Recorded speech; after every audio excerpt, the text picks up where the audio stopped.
क्या आपने कभी अपने जीवन में यह अनुभव किया है कि कुछ परेशानियां ऐसी होती हैं जो बिना बुलाए चली आती हैं और लाख प्रयास करने पर भी पीछा नहीं छोड़ती? कभी मन भय से भर जाता है, कभी आत्मविश्वास डगमगाने लगता है, कभी लगता है कि भीतर की सारी शक्ति जैसे समाप्त हो गई हो। प्रिय दर्शक बंधु, आज का यह मंगलवार कोई साधारण दिन नहीं है। यह केवल सप्ताह का एक दिन नहीं है। यह वह पावन अवसर है जब स्वयं संकट मोचन हनुमान जी अपने भक्तों के जीवन में प्रवेश करते हैं। आज का यह क्षण, आज की यह घड़ी, आज का यह मंगलवार, मानो स्वयं हनुमान जी ने आपको यहां बुलाया हो। शास्त्रों में कहा गया है कि जब जीवन में भय बढ़ जाए, जब मन कमजोर होने लगे, जब परिश्रम के बाद भी सफलता दूर भागती दिखाई दे, जब कार्य बनते बनते रुक जाए, जब नकारात्मकता चारों ओर से घेर ले और जब ऐसा लगे कि अब सहन शक्ति समाप्त हो रही है, तब मंगलवार के दिन हनुमान जी की एक कथा सुनना भी जीवन की दिशा बदल सकता है। हनुमान जी केवल पराक्रम के देवता नहीं हैं, वे वह दिव्य शक्ति हैं जो टूटे हुए मन को फिर से खड़ा कर देती है। वे वह ऊर्जा है जो भय से भरे हृदय में साहस भर देती है। वे वह भक्ति है जो साधारण मनुष्य को असाधारण बना देती है। दर्शक बंधु, हनुमान जी की कथा कोई साधारण कथा नहीं होती। यह कथा नहीं, यह एक जागरण है। यह भीतर सोई हुई चेतना को जगाने की प्रक्रिया है। जिस प्रकार अंधेरी रात में एक छोटा सा दीपक भी दिशा दिखा देता है, उसी प्रकार हनुमान जी की कथा जीवन के सबसे कठिन अंधकार में भी आशा का प्रकाश जला देती है। कभी आपने सोचा है कि जब समस्त देवताओं ने रावण की शक्ति के सामने स्वयं को असहाय पाया, तब एक वानर ने असंभव को संभव कैसे कर दिखाया? क्योंकि वह वानर केवल शरीर से बलवान नहीं था, वह भक्ति से भरा हुआ था। और वही भक्ति आज भी, कल भी और युगों युगों तक हर उस भक्त के जीवन में चमत्कार कर सकती है जो श्रद्धा से हनुमान जी की कथा सुनता है।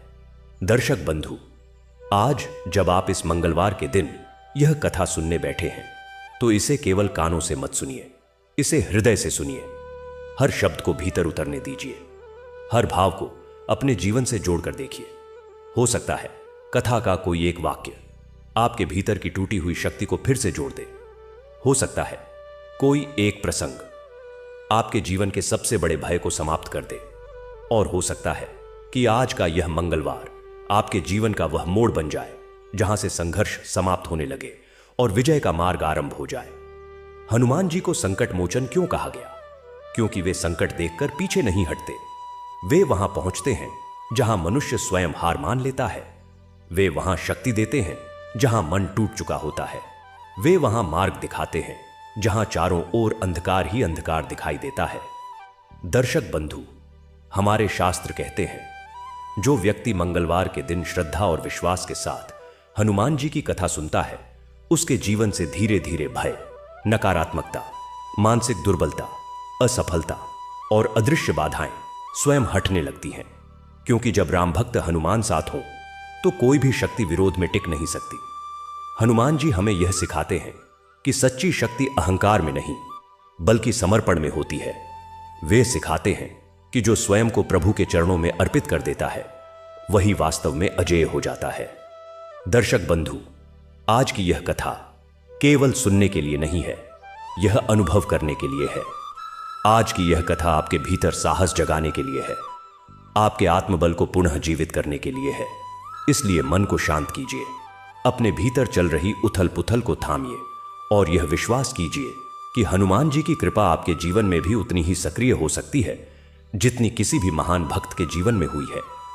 लेकिन दर्शक बंधु, एक बात अत्यंत आवश्यक है। शास्त्रों में स्पष्ट कहा गया है कि जो पवित्र कथा को अधूरा छोड़ देता है, वह उसके पूर्ण फल से वंचित रह जाता है। अधूरी कथा मन में अधूरापन छोड़ देती है और मंगलवार की कथा विशेष रूप से पूर्ण श्रवण की अपेक्षा रखती है, क्योंकि यह कथा है संकट मोचन की, भय का नाश करने वाले की, भक्ति को बल से जोड़ने वाले की। इसीलिए निवेदन है, आज की इस कथा को अंत तक अवश्य सुने। हो सकता है अंत का कोई भाव आपके जीवन का आरंभ बन जाए। दर्शक बंधु, जो हनुमान जी की कथा को श्रद्धा से सुनता है, उसके जीवन में स्थिरता आती है। जो इसे दूसरों तक पहुंचाता है, उस पर हनुमान जी की विशेष कृपा बनी रहती है। और यदि आप सच्चे सनातनी हैं तो ऐसी पवित्र कथाओं को फैलाना केवल एक कार्य नहीं बल्कि एक पुण्य है।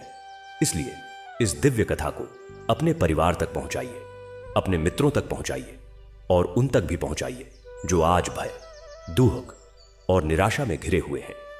और दर्शक बंधु, यदि आपको ऐसी ही हनुमान जी की दिव्य कथाएं, शनिदेव, शिवजी, सूर्यदेव और सनातन धर्म की गूढ़, चमत्कारी एवं जीवन बदलने वाली कथाएं नियमित रूप से सुननी है तो हमारे चैनल ज्ञान प्रसार को अभी सब्सक्राइब करना न भूलें, क्योंकि ज्ञान प्रसार केवल एक चैनल नहीं है, यह सनातन चेतना का प्रसार है।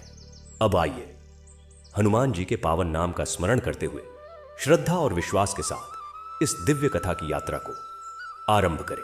उस राज्य का नाम था महिष्मति, पर अब वह महिष्मति नहीं रहा था। एक समय था जब इस नाम का उच्चारण करते ही मन में समृद्धि, न्याय और गौरव की छवि उभर आती थी। आज यह नाम केवल एक भारी पत्थर की तरह जिह्वा पर रुकता था, डर से दबी आवाज में किसी अभिशाप की तरफ फिसलता था।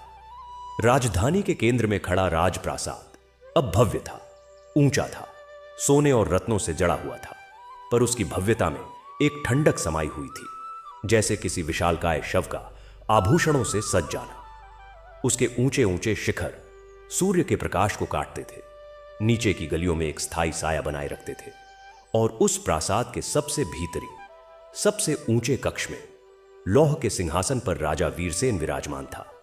वीरसेन नाम था, वीरता और सेना का स्वामी। उसकी बाहों में अभी भी वह शक्ति थी जिसने कभी हाथी के मस्तक को एक घूंसे में धराशायी कर दिया था। उसकी आंखों में अभी भी वह चमक थी जिसने युद्ध क्षेत्र में शत्रुओं के हृदय में डर बिठा दिया था। पर वह वीरता और वह चमक अब अहंकार के एक मोटे कुंद पहिए में बदल चुकी थी, जो निरंतर अपने ही घूमने के शोर में राजा की सुनने की शक्ति को कुंठित करती रहती थी। उसका शरीर महीन रेशम और मखमल में लिपटा था, पर उस वस्त्र की मुलायमियत उसकी त्वचा तक नहीं पहुंच पाती थी। वह एक कवच की तरह था। उसके गले में मणियों का हार था, प्रत्येक मणि एक जीती हुई लड़ाई का प्रतीक, पर वे सब मिलकर एक गुलाम की बेड़ी सी लगती थीं, जो उसे अपने ही अतीत के भार से जकड़े हुए थी। सिंहासन कक्ष विशाल था।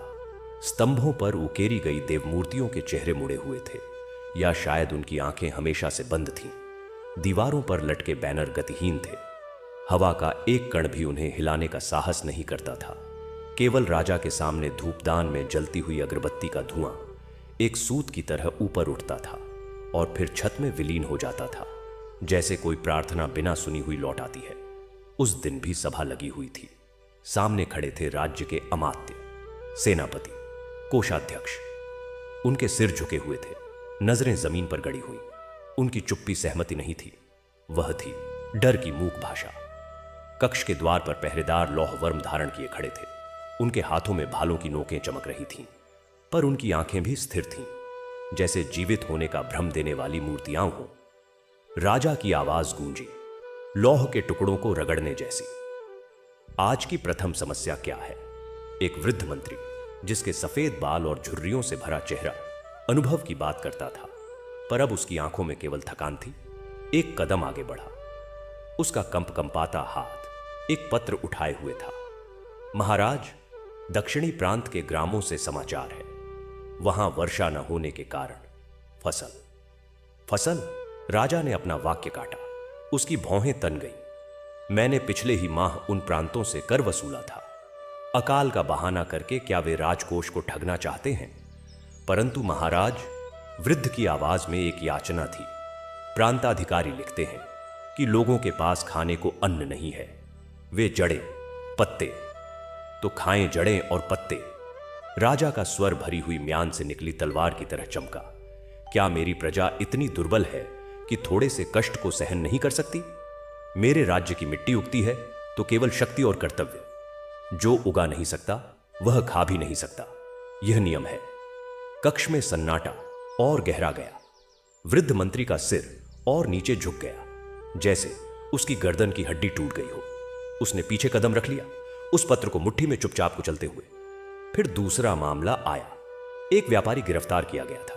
संदेह था कि उसने राजकीय व्यापार मार्ग पर चोरी से माल बेचा था। उसे बेड़ियों में जकड़ कर लाया गया। उसके कपड़े फटे थे, तुम्हारा अपराध स्वीकार है, राजा ने पूछा, बिना उसे सीधे देखे। महाराज, मैं निर्दोष हूं। व्यापारी की आवाज रूखी पत्तियों के सरसराहट जैसी थी। मैंने केवल अपने परिवार का पेट भरने। निर्दोष? राजा वीरसेन ने आखिरकार उसकी ओर देखा। उसकी नजरें बर्फ की सिल्लियां थीं। मेरे राज्य में मेरी आज्ञा के बिना एक दाना भी नहीं हिलता।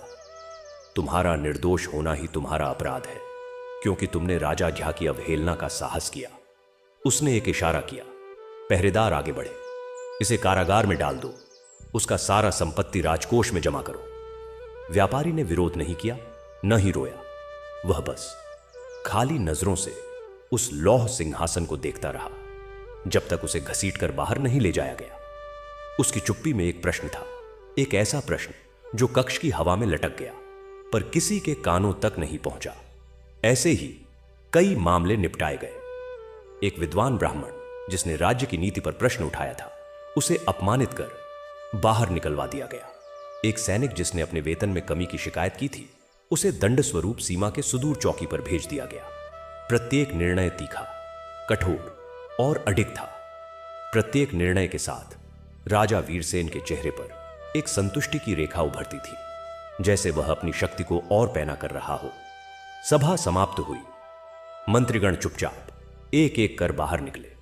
उनके कदमों की आहट भी नहीं होती थी। राजा अकेला रह गया। सूर्य का प्रकाश अब बाहरी गलियारों से सरक कर खिड़कियों से भीतर आने लगा था, पर वह सिंहासन तक नहीं पहुंच पा रहा था। वह एक सुनहरी चादर की तरह दूर ही फर्श पर बिछी रह गई। राजा ने अपने हाथों को देखा। ये वही हाथ थे जिन्होंने शत्रुओं का संहार किया था, जिन्होंने अपने पिता के शरीर पर अंतिम संस्कार की चिता सजाई थी, जिन्होंने शपथ ली थी कि वह इस राज्य को स्वर्ग बना देंगे।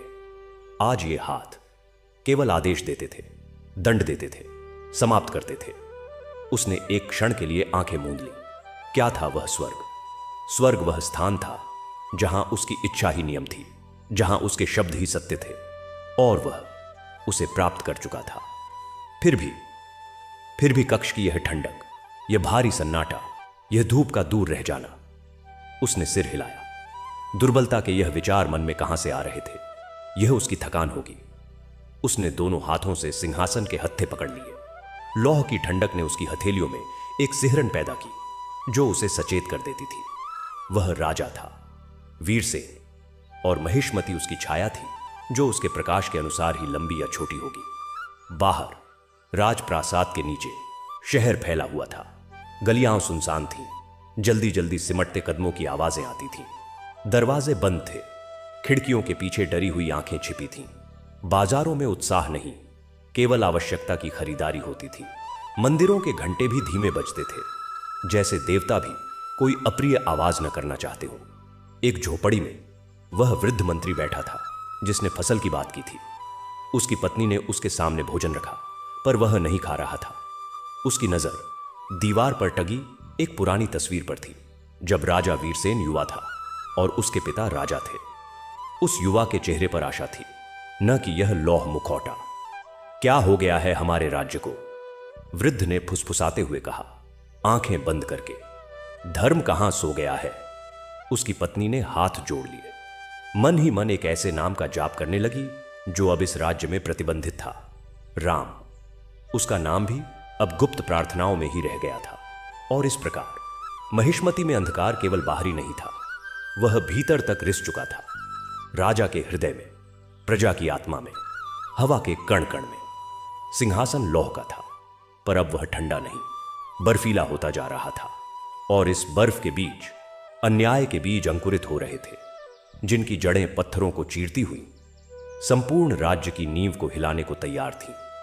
रात का अंधकार महिष्मती पर केवल एक और परत की तरह नहीं गिरा था, वह तो पहले से ही वहां मौजूद था। दिन के उजाले को एक पतले धूसर आवरण में बदल देता था, पर रात आते आते वह आवरण और सघन हो जाता, शहर को एक सुनसान शांत गुफा में तब्दील कर देता। उस रात भी ऐसा ही हुआ, पर इस सन्नाटे के भीतर जो ध्वनियां दबी हुई थीं, वे इतनी मुखर थीं कि यदि कोई सुनने वाला होता तो उसे पृथ्वी के सीने के फटने का आभास होता। गरीबों की बस्ती में एक झोंपड़ी के कोने में एक बूढ़ा कुम्हार बैठा था। उसके सामने चाक था, पर पर उस पर कोई नया घड़ा नहीं बन रहा था। उसकी उंगलियां केवल सूखी मिट्टी को मसल रही थी। बार बार उसकी आंखों के सामने उसका जवान बेटा खड़ा था, जिसे पिछले सप्ताह राजकीय कोषागार के निर्माण कार्य में बलपूर्वक ले जाया गया था। वह लौटा नहीं था। अफवाह थी कि एक दीवार गिरने से कई मजदूर दब गए थे। बूढ़े की आंखों में आंसू नहीं थे, वे तो सूख चुके थे। उसके होंठ फड़फड़ा रहे थे, एक ही शब्द बार बार, बिना आवाज के, धर्म धर्म। कहां है? एक तंग गली में एक विधवा औरत अपने 2 छोटे बच्चों को लपेटे बैठी थी। उसके पति एक छोटा सा व्यापारी उस व्यापारी के साथ ही गिरफ्तार हुआ था, जिसे सभा में प्रस्तुत किया गया था। उसका अपराध यह था कि उसने बाजार में एक साधु को भिक्षा में अनाज दे दिया था, जबकि नया राजाज्ञापत्र जारी हुआ था कि सभी अनाज पहले राजकोष में जमा कराए जाए। औरत के पास रोने का भी समय नहीं था। भूख से बिलखते बच्चों की पीड़ा ही उसकी अपनी पीड़ा बन गई थी। वह देवताओं को कोसती भी नहीं थी। डर था कि कहीं देवता भी राजा के कोप के भागी न बन जाए।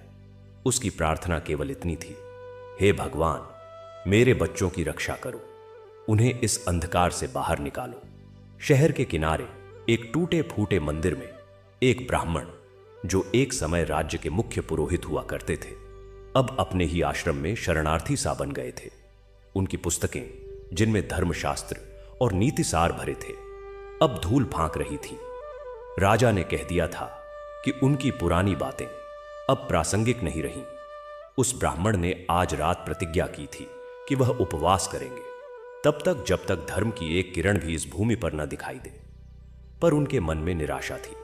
वे जानते थे कि मनुष्य के हृदय में जब अहंकार का अंकुर फूट पड़ता है तो वह विशाल वटवृक्ष बन जाता है, जिसकी जड़ें सारे सद्गुणों को दबा देती है। ये सब ध्वनियां, क्रंदन, विलाप, मौन प्रार्थनाएं, टूटे हुए विश्वास की खरोंचें हवा में मिल रही थीं। वे केवल हवा में ही नहीं रह गई थीं, वे पृथ्वी के स्तर से ऊपर उठती, बादलों को चीरती और उस सूक्ष्म आकाश को छूती जहां दिव्य शक्तियां निवास करती हैं। वहां स्वर्गलोक में, जहां सदा प्रकाश रहता है, जहां वृक्ष सदा फलित और नदियां अमृतमयी हैं, एक अलग ही कार्यवाही चल रही थी। देवताओं का सभा कक्ष खुला था।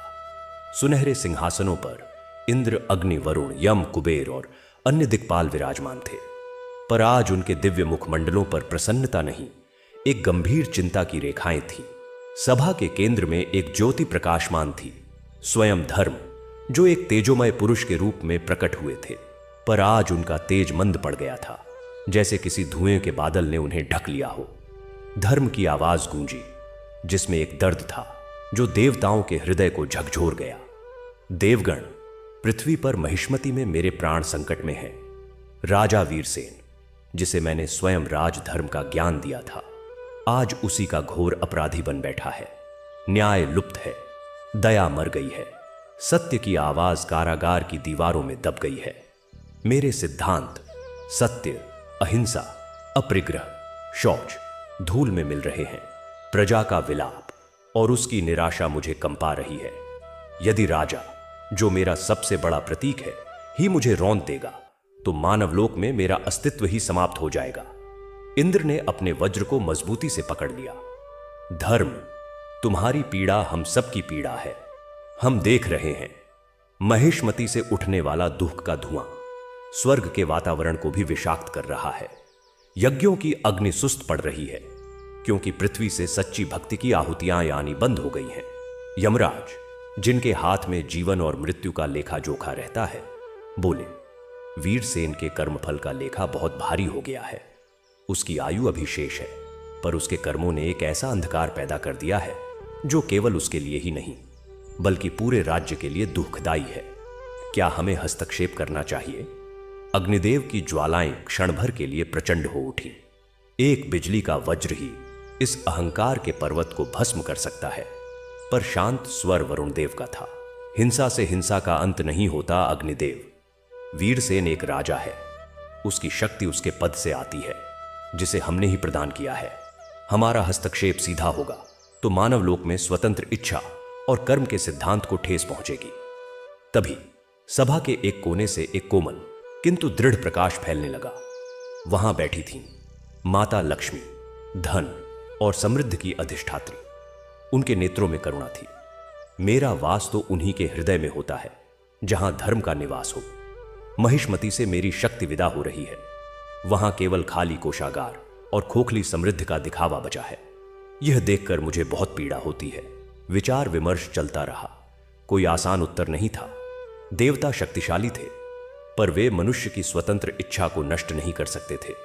वे केवल मार्गदर्शन कर सकते थे, प्रेरणा दे सकते थे, परिवर्तन का बीज बो सकते थे। अंत में सभी की दृष्टि स्वर्गलोक के एक ओर स्थित एक वानर सेवक पर टिक गई, जो अपने प्रभु राम के चरणों में ध्यान मग्न बैठा था। हनुमान। वह एक विशाल रूप में नहीं, एक सामान्य शांत सेवक के रूप में थे, पर उनके समस्त अस्तित्व से एक ऐसी शक्ति प्रसारित हो रही थी जो ब्रह्मांड की नाड़ियों से तालमेल खाती थी। भक्ति की पराकाष्ठा, बल का सार और ज्ञान का निचोड़। धर्म उनकी ओर मुड़े। हे पवनसुत, हे राम भक्त, हे संकट मोचन, तुम्हारे हृदय में धर्म सदैव जीवित रहता है। तुमने एक बार समुद्र लांघा, लंका जलाई और असंभव को संभव किया। आज एक और असंभव कार्य तुम्हारी प्रतीक्षा कर रहा है। एक हृदय को बदलना, एक आत्मा को उसके अंधकार से मुक्त करना सबसे कठिन यज्ञ है। क्या तुम मानवलोक में जाकर साधारण वेश में महिष्मती के इस संकट का समाधान करोगे? हनुमान ने धीरे से अपने प्रभु राम के चरणों की ओर देखा। राम की आंखों में एक अनंत करुणा और स्वीकृति थी। एक मुस्कान उनके कोरों पर खेली। यही आज्ञा थी। हनुमान ने सिर झुकाया। उनके वचन सरल थे, पर प्रत्येक शब्द में संकल्प का भार था। जो आज्ञा। प्रभु, धर्म की रक्षा मेरा कर्तव्य है, क्योंकि वह तो आपका ही स्वरूप है। मैं जाऊंगा, न तो भय दिखाऊंगा न क्रोध, केवल धर्म का दीपक लेकर जाऊंगा। यदि राजा का हृदय पत्थर हो गया है तो मैं उसे तोड़ूंगा नहीं, उसे पिघलाने का प्रयास करूंगा। यदि वह नहीं पिघला तो धर्म अपना मार्ग स्वयं निकालेगा। यह कहकर हनुमान ने अपना दिव्य तेज कुछ समय के लिए संकोचित कर लिया। उनके विशाल रूप ने एक मध्यम कद, साधारण वेशधारी साधु का आकार ले लिया। उनके हाथ में एक सरल लाठी, गले में रुद्राक्ष की माला और कंधे पर एक छोटा सा पोटला। उनकी आंखों में वह अग्नि अब एक शांत, गहरी चिंतनशील ज्योति में बदल गई थी। वे अब केवल एक तपस्वी यात्री थे, जो धर्म के लिए एक कठिन यात्रा पर निकलने वाले थे। उन्होंने देवताओं को प्रणाम किया और राम के चरण स्पर्श किए। फिर बिना किसी शोर के वे स्वर्गलोक से उस पथ पर उतरने लगे जो सीधे पृथ्वी पर महिष्मती की सीमाओं की ओर जाता था। उनके कदमों में कोई जल्दी नहीं थी, कोई भारीपन नहीं था। वे एक सूत्र की तरह थे जो ऊपर के प्रकाश को नीचे के अंधकार से जोड़ने जा रहा था। नीचे महिष्मती में अभी भी वही रात थी। प्रजा का विलाप थमा नहीं था, पर अब उस विलाप के साथ एक आशा का अंकुर भी अदृश्य रूप से धरती में प्रवेश कर चुका था। जिस क्षण हनुमान ने पृथ्वी का स्पर्श किया, एक बहुत ही सूक्ष्म कंपन हवा में फैल गया, जैसे कोई सुप्त वीणा का तार छेड़ दिया गया हो। उसने किसी को जगाया नहीं, पर उस रात कुछ लोगों ने अपनी निराशा के गहरे कुएं में बैठे बैठे सपने में एक वानर के चेहरे को आकाश में देखा, जो मुस्कुरा रहा था, और उनकी नींद में बिना किसी कारण के एक शांति सी उतर आई। हनुमान सीमा पर खड़े थे। उनकी दृष्टि दूर राजप्रासाद के ऊंचे शिखरों पर टिक गई, जो अंधेरे में एक विशाल खतरनाक जानवर की तरह दिख रहे थे। उनकी आंखों में करुणा थी, दृढ़ संकल्प था और एक अटल धैर्य था। यात्रा अब आरंभ हो चुकी थी। रात ढल चुकी थी और भोर का एक फीका प्रकाश पूर्वी आकाश को हल्का सा गुलाबी कर रहा था। महिष्मती की सीमा पर बना छोटा सा पड़ाव अभी नींद में ही डूबा था। यहां यात्रियों के ठहरने के लिए कुछ कच्चे पक्के धर्मशाला जैसे ढांचे थे और एक कुआं था। हनुमान जी साधु के वेश में धर्मशाला के एक खुले बरामदे में एक कोने में विराजमान थे। उनके सामने एक छोटा सा अलाव सुलग रहा था, जिसकी लपटों ने उनके शांत गंभीर चेहरे को रोशन किया हुआ था। पर वे सो नहीं रहे थे। उनकी आंखें बंद थीं, पर उनका ध्यान पूरे पड़ाव और उससे आगे सोए हुए शहर पर था। उन्होंने रात भर ध्यान किया था। प्रजा के दुख की ध्वनियां जो देवलोक तक पहुंची थीं, वे अब सीधे उनके हृदय में गूंज रही थीं। प्रत्येक विलाप, प्रत्येक सिसकी, प्रत्येक मौन श्राप एक स्पष्ट शब्द की तरह उन तक पहुंच रहा था। वे केवल सुन नहीं रहे थे, वे अनुभव कर रहे थे।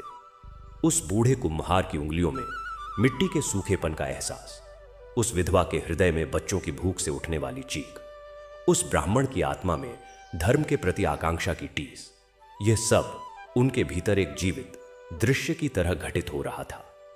थोड़ी देर बाद पड़ाव में हलचल शुरू हो गई। यात्री उठने लगे। कुछ व्यापारी थे जो अपने खच्चरों और गाड़ियों को तैयार कर रहे थे। शहर में प्रवेश से पहले उनके चेहरों पर एक सावधानी भरी व्यस्तता थी। वे ज्यादा बात नहीं कर रहे थे, बस इशारों में काम निपटा रहे थे। एक समूह में 3 व्यापारी एक कुएं के पास खड़े थे, पानी भर रहे थे। सुनो, आज शहर के अंदर जाने से पहले अपने सामान की जांच फिर से कर लेना, एक दुबले पतले व्यापारी ने फुसफुसाते हुए कहा। कल ही शंकर लाल की गाड़ी रोकी गई थी। कहा कि उसके रजिस्टर में 1 तोला चांदी का हेराफेरी है। पता नहीं सच था या नहीं, पर उसकी आधी संपत्ति जब्त हो गई। दूसरे ने, एक मोटे व्यापारी ने डरते हुए चारों ओर देखा। शांत रहो, दीवारों के भी कान होते हैं। बस भगवान का नाम लो और चलो। इस शहर में अब केवल चुप रहकर ही बचा जा सकता है। पर कब तक? तीसरे ने, एक युवा व्यापारी ने कुछ आवेश में कहा। मेरा परिवार पिछले गांव में है, मैं उनके पास जाना चाहता हूं, पर राजा झा है कि कोई भी नागरिक बिना अनुमति के शहर नहीं छोड़ सकता। हम कैदी बन गए हैं अपने ही घर में। तुम जवान हो इसलिए बातें करते हो, मोटे व्यापारी ने डपटते हुए कहा। राजा की नाराजगी का शिकार बनना चाहते हो? चुपचाप अपना काम करो। यह सब हनुमान जी सुन रहे थे। वे उठे और अपना छोटा सा पोटला उठाकर कुएं की ओर चल पड़े, पानी पीने के बहाने। उनके साधारण वेश और शांत चेहरे ने किसी का ध्यान आकर्षित नहीं किया। उन्होंने लोटा भरा, पानी पिया और फिर उन 3 व्यापारियों की ओर मुड़कर एक साधारण सा प्रणाम किया। साधु महाराज, युवा व्यापारी ने स्वतः ही प्रणाम लौटाया। दूसरे 2 ने भी सिर हिलाया, पर उनकी नजरें शंकालु थीं। कहां का सफर है बाबा? दुबले व्यापारी ने पूछा। यात्रा तो मन की है पुत्र, हनुमान जी ने मधुर स्वर में कहा, पर शरीर को इस नगर में कुछ दिन ठहरना है। क्या यहां ठहरने का कोई स्थान है जहां एक साधु को विश्राम मिल सके? मोटे व्यापारी ने सिर हिलाया। शहर के पश्चिम में एक पुराना मंदिर है, वहां कुछ साधु लोग ठहरते हैं, पर सावधान रहना बाबा, यह शहर अब साधुओं के लिए भी सुरक्षित नहीं है। धर्म की बातें करने से बचना। धर्म की बातें करने से डर लगता है। हनुमान जी ने अपने स्वर में एक कोमल आश्चर्य भर दिया। युवा व्यापारी ने फिर वही आवेश दिखाया। डर नहीं लगता बाबा, यहां तो धर्म ही लुप्त हो गया है। राजा सुनना नहीं चाहते, केवल कर चाहिए, आज्ञा पालन चाहिए। जो बोला वह सूली पर। चुप, मोटे व्यापारी ने उसे फटकारा। हनुमान जी ने मुस्कुराते हुए सिर हिलाया। धर्म कभी लुप्त नहीं होता पुत्र, वह केवल सो जाता है और जागने की प्रतीक्षा करता है। तुम्हारे हृदय में जो आग है वही उसे जगाएगी। इतना कहकर वे चल पड़े शहर के मुख्य द्वार की ओर। उनके पीछे 3 व्यापारी उन्हें देखते रह गए। उस साधु की बातें उनके मन में गूंज रही थीं। शहर का मुख्य द्वार विशाल और भयावह था। लोहे के मोटे कब्जों पर टंगे दरवाजे खुले थे, पर उनके दोनों ओर सशस्त्र पहरेदारों की दोहरी कतारें थीं। प्रवेश करने वाले हर व्यक्ति की जांच की जा रही थी, उसकी वस्तुओं की तलाशी ली जा रही थी। एक किसान के पास से उसकी फसल का एक छोटा सा बोरा जब्त कर लिया गया, क्योंकि उसने अनाज संग्रह नियम का उल्लंघन किया था। किसान गिड़गिड़ाया, पर पहरेदारों ने उसे धक्का देकर अंदर भेज दिया। हनुमान जी जब द्वार पर पहुंचे तो एक पहरेदार ने उन्हें रोका।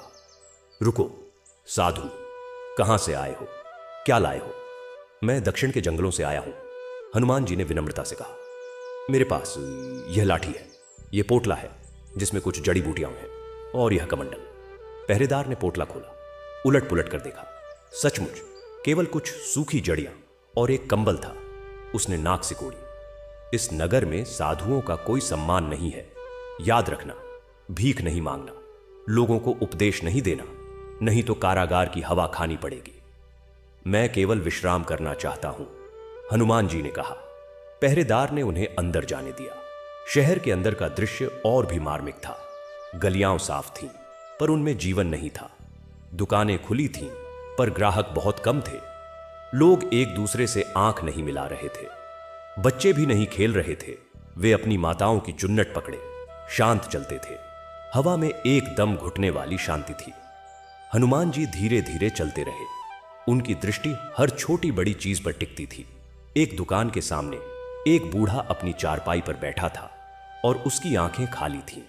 एक कोने में दो आदमी फुसफुसा रहे थे और अचानक एक सिपाही के गुजरते ही चुप हो गए। एक मकान की दीवार पर राजा का एक शाही आदेश चिपका था, जिसमें करों में वृद्धि और अनुशासनहीनता के लिए कठोर दंड की बात लिखी थी। वे पश्चिम की ओर बढ़े, जहां पुराना मंदिर होना था। रास्ते में एक संकरी गली से एक रोने की आवाज आई। हनुमान जी रुक गए। गली में एक युवक, शायद 20 वर्ष का, एक दीवार के सहारे बैठा हुआ था और उसके सामने एक शव पड़ा था, शायद उसका पिता। युवक रो नहीं रहा था, वह केवल हिल रहा था और उसकी आंखों से आंसू बिना आवाज के गिर रहे थे। हनुमान जी धीरे से उसके पास गए और उसके सिर पर हाथ रखा। युवक ने ऊपर देखा। उसकी आंखों में एक प्रश्न था, क्यों, किस लिए? पुत्र, हनुमान जी ने कोमल स्वर में कहा, दुख बांटने से कम होता है। वह मर गया, भूख से। युवक ने टूटी हुई आवाज में कहा, हमारी फसल जब्त हो गई। पिताजी बीमार थे, कोई दवा नहीं, कोई मदद नहीं, सब डरते हैं। हनुमान जी ने कुछ नहीं कहा। उन्होंने अपने पोटले से एक छोटी सी जड़ी निकाली और युवक को दी। इसे पानी में उबाल कर पिलाना, स्वयं भी खाना, शरीर को बल मिलेगा। अंतिम संस्कार की चिंता मत करो। युवक ने जड़ी ली और पूछा, आप कौन हैं बाबा? मैं वह हूं जो तुम्हारे दुख में शामिल होना चाहता है। हनुमान जी बोले और चल पड़े। थोड़ी देर बाद वे पुराने मंदिर पहुंचे। मंदिर का गर्भगृह तो साफ था, पर प्रांगण उपेक्षित लगता था। वहां 2-3 साधु बैठे थे। उनके चेहरे पर भी वही थकान और निराशा थी जो पूरे शहर में फैली हुई थी। हनुमान जी ने प्रणाम किया और एक कोने में बैठ गए। एक वृद्ध साधु ने उनकी ओर देखा। नए हो, कहां से आए हो? दूर से, हनुमान जी ने उत्तर दिया। इस नगर की हवा में धूप के अलावा और कुछ नहीं है। वृद्ध साधु ने एक गहरी सांस ली। यहां धर्म का नाम लेना भी अपराध है। हम यहां बैठे हैं, पर हमारी जिह्वा बंद है। प्रार्थना भी मन में करते हैं कि कहीं देवता नाराज न हो जाए। राजा को लगता है कि वह स्वयं ईश्वर है, उसकी आज्ञा ही धर्म है। और प्रजा? हनुमान जी ने पूछा। प्रजा मर रही है, एक दूसरे साधु ने कड़वाहट से कहा।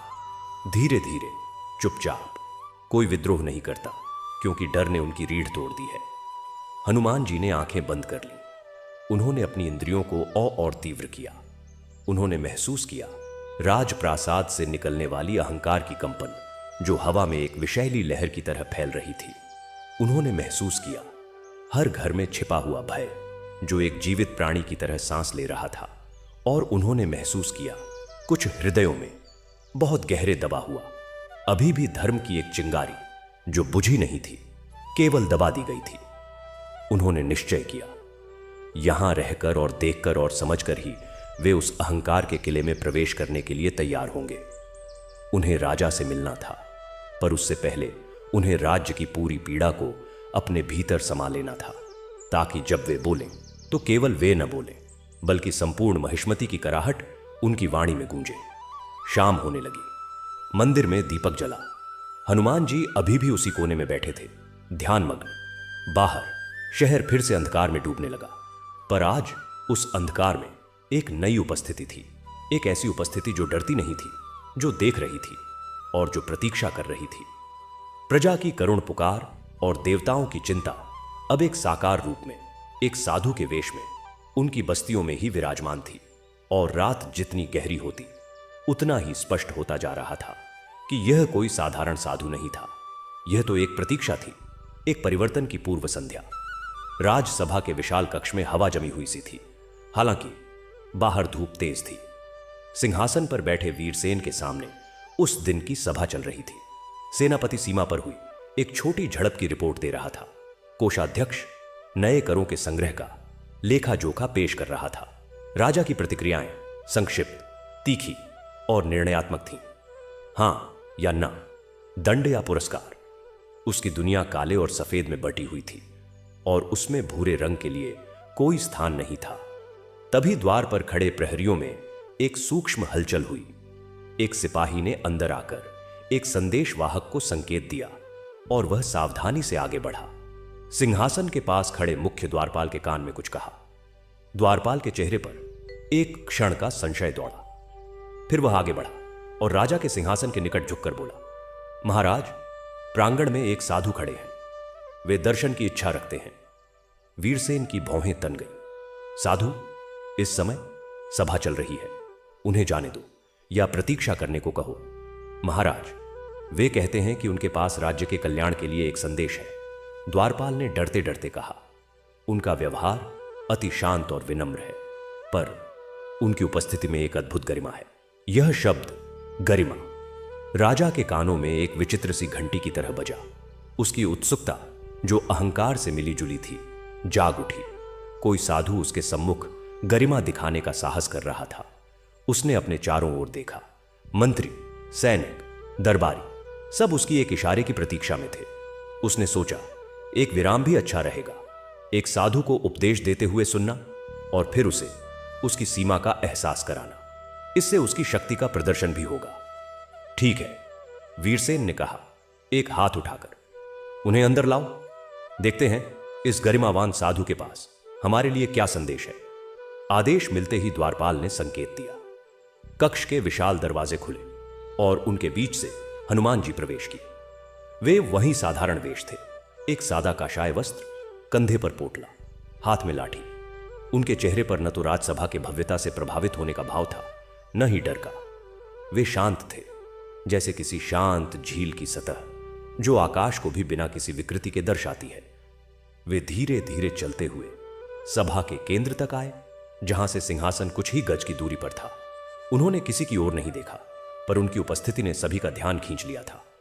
उन्होंने सिर झुकाकर एक सामान्य प्रणाम किया, न अधिक विनम्र, न अधिक गर्व भरा, बस एक आत्मसम्मान से भरा अभिवादन। साधु, राजा वीरसेन की आवाज गूंजी, जिसमें एक जानबूझकर की गई उदासीनता थी। तुम्हें हमारे दर्शन की इच्छा है? क्या है तुम्हारा संदेश जो इतना जरूरी है कि राजकाज में विघ्न डालना पड़ा? हनुमान जी ने धीरे से अपना सिर उठाया। उनकी दृष्टि सीधे राजा से मिली और उस क्षण वीरसेन को एक अजीब सी अनुभूति हुई। उस साधु की आंखें, वे साधारण नहीं थीं। उनमें एक अथाह गहराई थी, जैसे कोई अनंत कुएं जिसमें सदियों का ज्ञान और अनुभव समाया हुआ हो। पर वह अनुभूति क्षण भर की थी।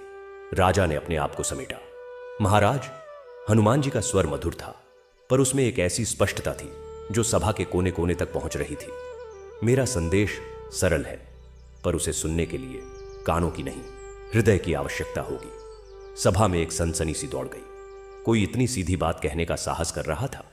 हृदय, राजा ने मुस्कुराते हुए कहा, पर उस मुस्कान में उपहास का भाव था। राजकाज हृदय से नहीं, बुद्धि और शक्ति से चलता है। साधु, पर तुम कहो, हम सुनते हैं। तुम्हारा संदेश क्या है? मेरा संदेश यह है कि सिंहासन की शक्ति जिस पर आप विराजमान हैं, वह आपकी नहीं, प्रजा की शक्ति है। हनुमान जी ने कहा। उनके शब्दों में कोई आरोप नहीं, एक स्थापित सत्य की तरह थे। वह सिंहासन तब तक स्थिर है जब तक उसकी नींव में प्रजा का विश्वास और सुख है। उस नींव में दरार पड़ रही है महाराज। सभा में सन्नाटा छा गया, सांसें रुक सी गईं। किसी ने कल्पना भी नहीं की थी कि कोई ऐसी बात सीधे राजा के सामने कह सके। राजा वीरसेन का चेहरा गंभीर हो गया, उसकी आंखें संकरी हुईं। तुम्हारा आशय साधु यह है कि मेरा शासन दोषपूर्ण है, कि मैं प्रजा का कल्याण नहीं कर रहा। कल्याण का अर्थ केवल कोष की पूर्णता या सेना की शक्ति नहीं होता महाराज। हनुमान जी ने धैर्यपूर्वक उत्तर दिया। कल्याण का अर्थ है पेट की भूख शांत होना, मन में निर्भयता होना और आत्मा में धर्म का निवास होना। क्या आपकी प्रजा को यह सब प्राप्त है? एक मंत्री, जो राजा का विश्वास पात्र था, क्रोध से भरकर बोल उठा, साधु, तुम्हें राज शासन की बारीकियों का क्या ज्ञान? महाराज ने इस राज्य को शत्रुओं से सुरक्षित किया है, समृद्धि लाई है। शांत रहो। राजा ने मंत्री को रोका। उसकी नजरें अभी भी हनुमान जी पर टिकी हुई थीं। उसे लग रहा था कि यह साधु कोई साधारण भिक्षु नहीं है। उसके तर्क में एक अटूट तर्क था, पर राजा अपने अहंकार से हारने वाला नहीं था। मान लो साधु कि तुम्हारी बात में कुछ सत्य है, राजा ने कहा, अपने स्वर को जानबूझकर नीरस बनाते हुए। पर तुम यह समझो कि प्रजा एक बच्चे की तरह है। उसे कभी डांट की, कभी प्रेम की आवश्यकता होती है, अभी कठोरता की आवश्यकता है, ताकि अनुशासन बना रहे। कठोरता और निर्दयता में अंतर होता है महाराज। हनुमान जी ने तुरंत उत्तर दिया। अनुशासन डर से नहीं, सम्मान से पनपता है। जब एक बच्चा अपने पिता से केवल डरता है तो वह पलटकर उसी पिता के विरुद्ध हो जाता है जब अवसर मिलता है। क्या आप ऐसा अवसर आने देना चाहेंगे? राजा के हाथ सिंहासन के हथों पर कस गए। तुम खतरनाक बातें कर रहे हो साधु। तुम लगता है विद्रोह का उपदेश दे रहे हो। नहीं महाराज, हनुमान जी ने सिर हिलाया। उनके चेहरे पर करुणा उमड़ आई थी। मैं शांति का उपदेश दे रहा हूं, विद्रोह नहीं, बल्कि आत्मचिंतन का। आप एक महान राजा हैं। आपके पास वीरता है, बल है, पर सच्चा बल तो अपने अहंकार पर विजय पाने में है। सच्ची वीरता निर्बल की रक्षा करने में है। और तुम क्या समझते हो मेरे बल के बारे में? राजा ने चुनौती भरे स्वर में पूछा। क्या तुम जानते हो मैंने कितने युद्ध जीते हैं, कितने शत्रुओं का संहार किया है? मैं जानता हूं कि बाहरी शत्रुओं पर विजय पाना सरल है। हनुमान जी ने कोमलता से कहा, कठिन है अपने भीतर के शत्रुओं पर, क्रोध, लोभ, अहंकार, मोह पर विजय पाना। आपने बाहर के युद्ध जीते हैं महाराज, अब भीतर के युद्ध का समय है। सभा में बैठे लोग अवाक थे। यह साधु मृत्यु को निमंत्रण दे रहा था, पर उसके शब्दों में एक ऐसी शक्ति थी कि वे चुपचाप सुनते रहे। कुछ के मन में गहरे दबे हुए एक आशा की किरण ने सिर उठाया। शायद यह साधु कुछ बदल सके। राजा वीरसेन खड़ा हो गया। उसका डील डौल, उसकी भव्यता सभा में छा गई। तुम्हारे उपदेश बहुत हो चुके साधु। तुम्हें लगता है कि तुम्हें धर्म का ज्ञान है और मुझे नहीं। मैं धर्म का पालन करता हूं, राजधर्म का। और राजधर्म कहता है कि राज्य की सुरक्षा और समृद्धि सर्वोपरि है।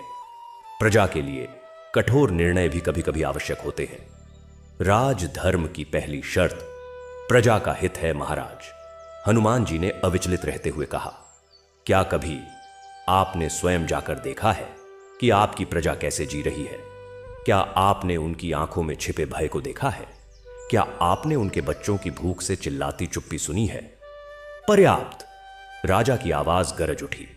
उसका धैर्य जवाब दे चुका था। इस साधु ने न केवल उसकी नीतियों पर प्रश्न उठाया था, बल्कि सीधे उसके शासन को चुनौती दे दी थी। तुम एक साधु हो, तपस्वी हो, तुम्हें राजनीति का क्या ज्ञान? तुम्हारा काम है भिक्षा मांगना, मंदिरों में बैठकर भजन करना। यहां नहीं, मेरा काम धर्म की रक्षा करना है महाराज, हनुमान जी ने कहा। और उनके स्वर में पहली बार एक दिव्य दृढ़ता का संचार हुआ, हालांकि बहुत हल्का।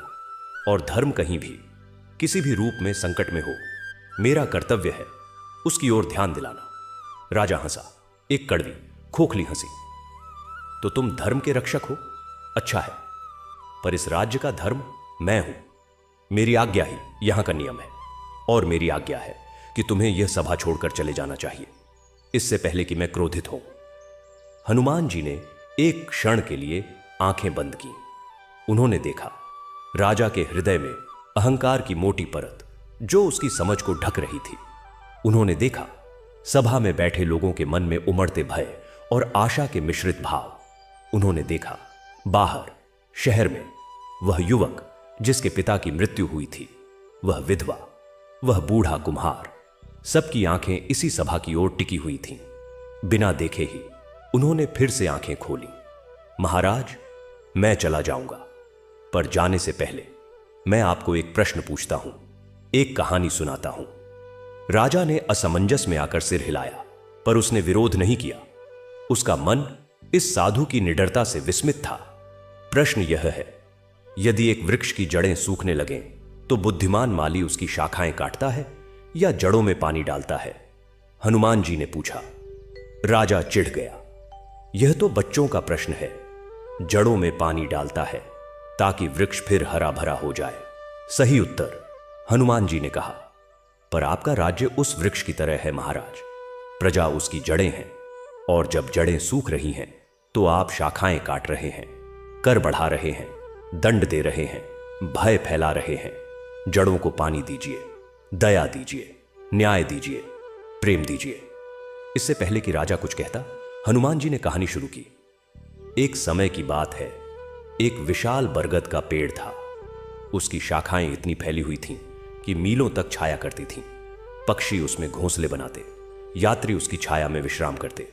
पेड़ को अपनी विशालता पर गर्व हो गया। उसने सोचा, मैं इतना महान हूं कि सब कुछ मेरे अधीन है। उसने जड़ों से कहा, तुम तो केवल मिट्टी में दबी रहती हो, सारा श्रेय तो मुझे मिलता है। जड़ों ने कुछ नहीं कहा। धीरे धीरे उन्होंने पानी और पोषण देना कम कर दिया।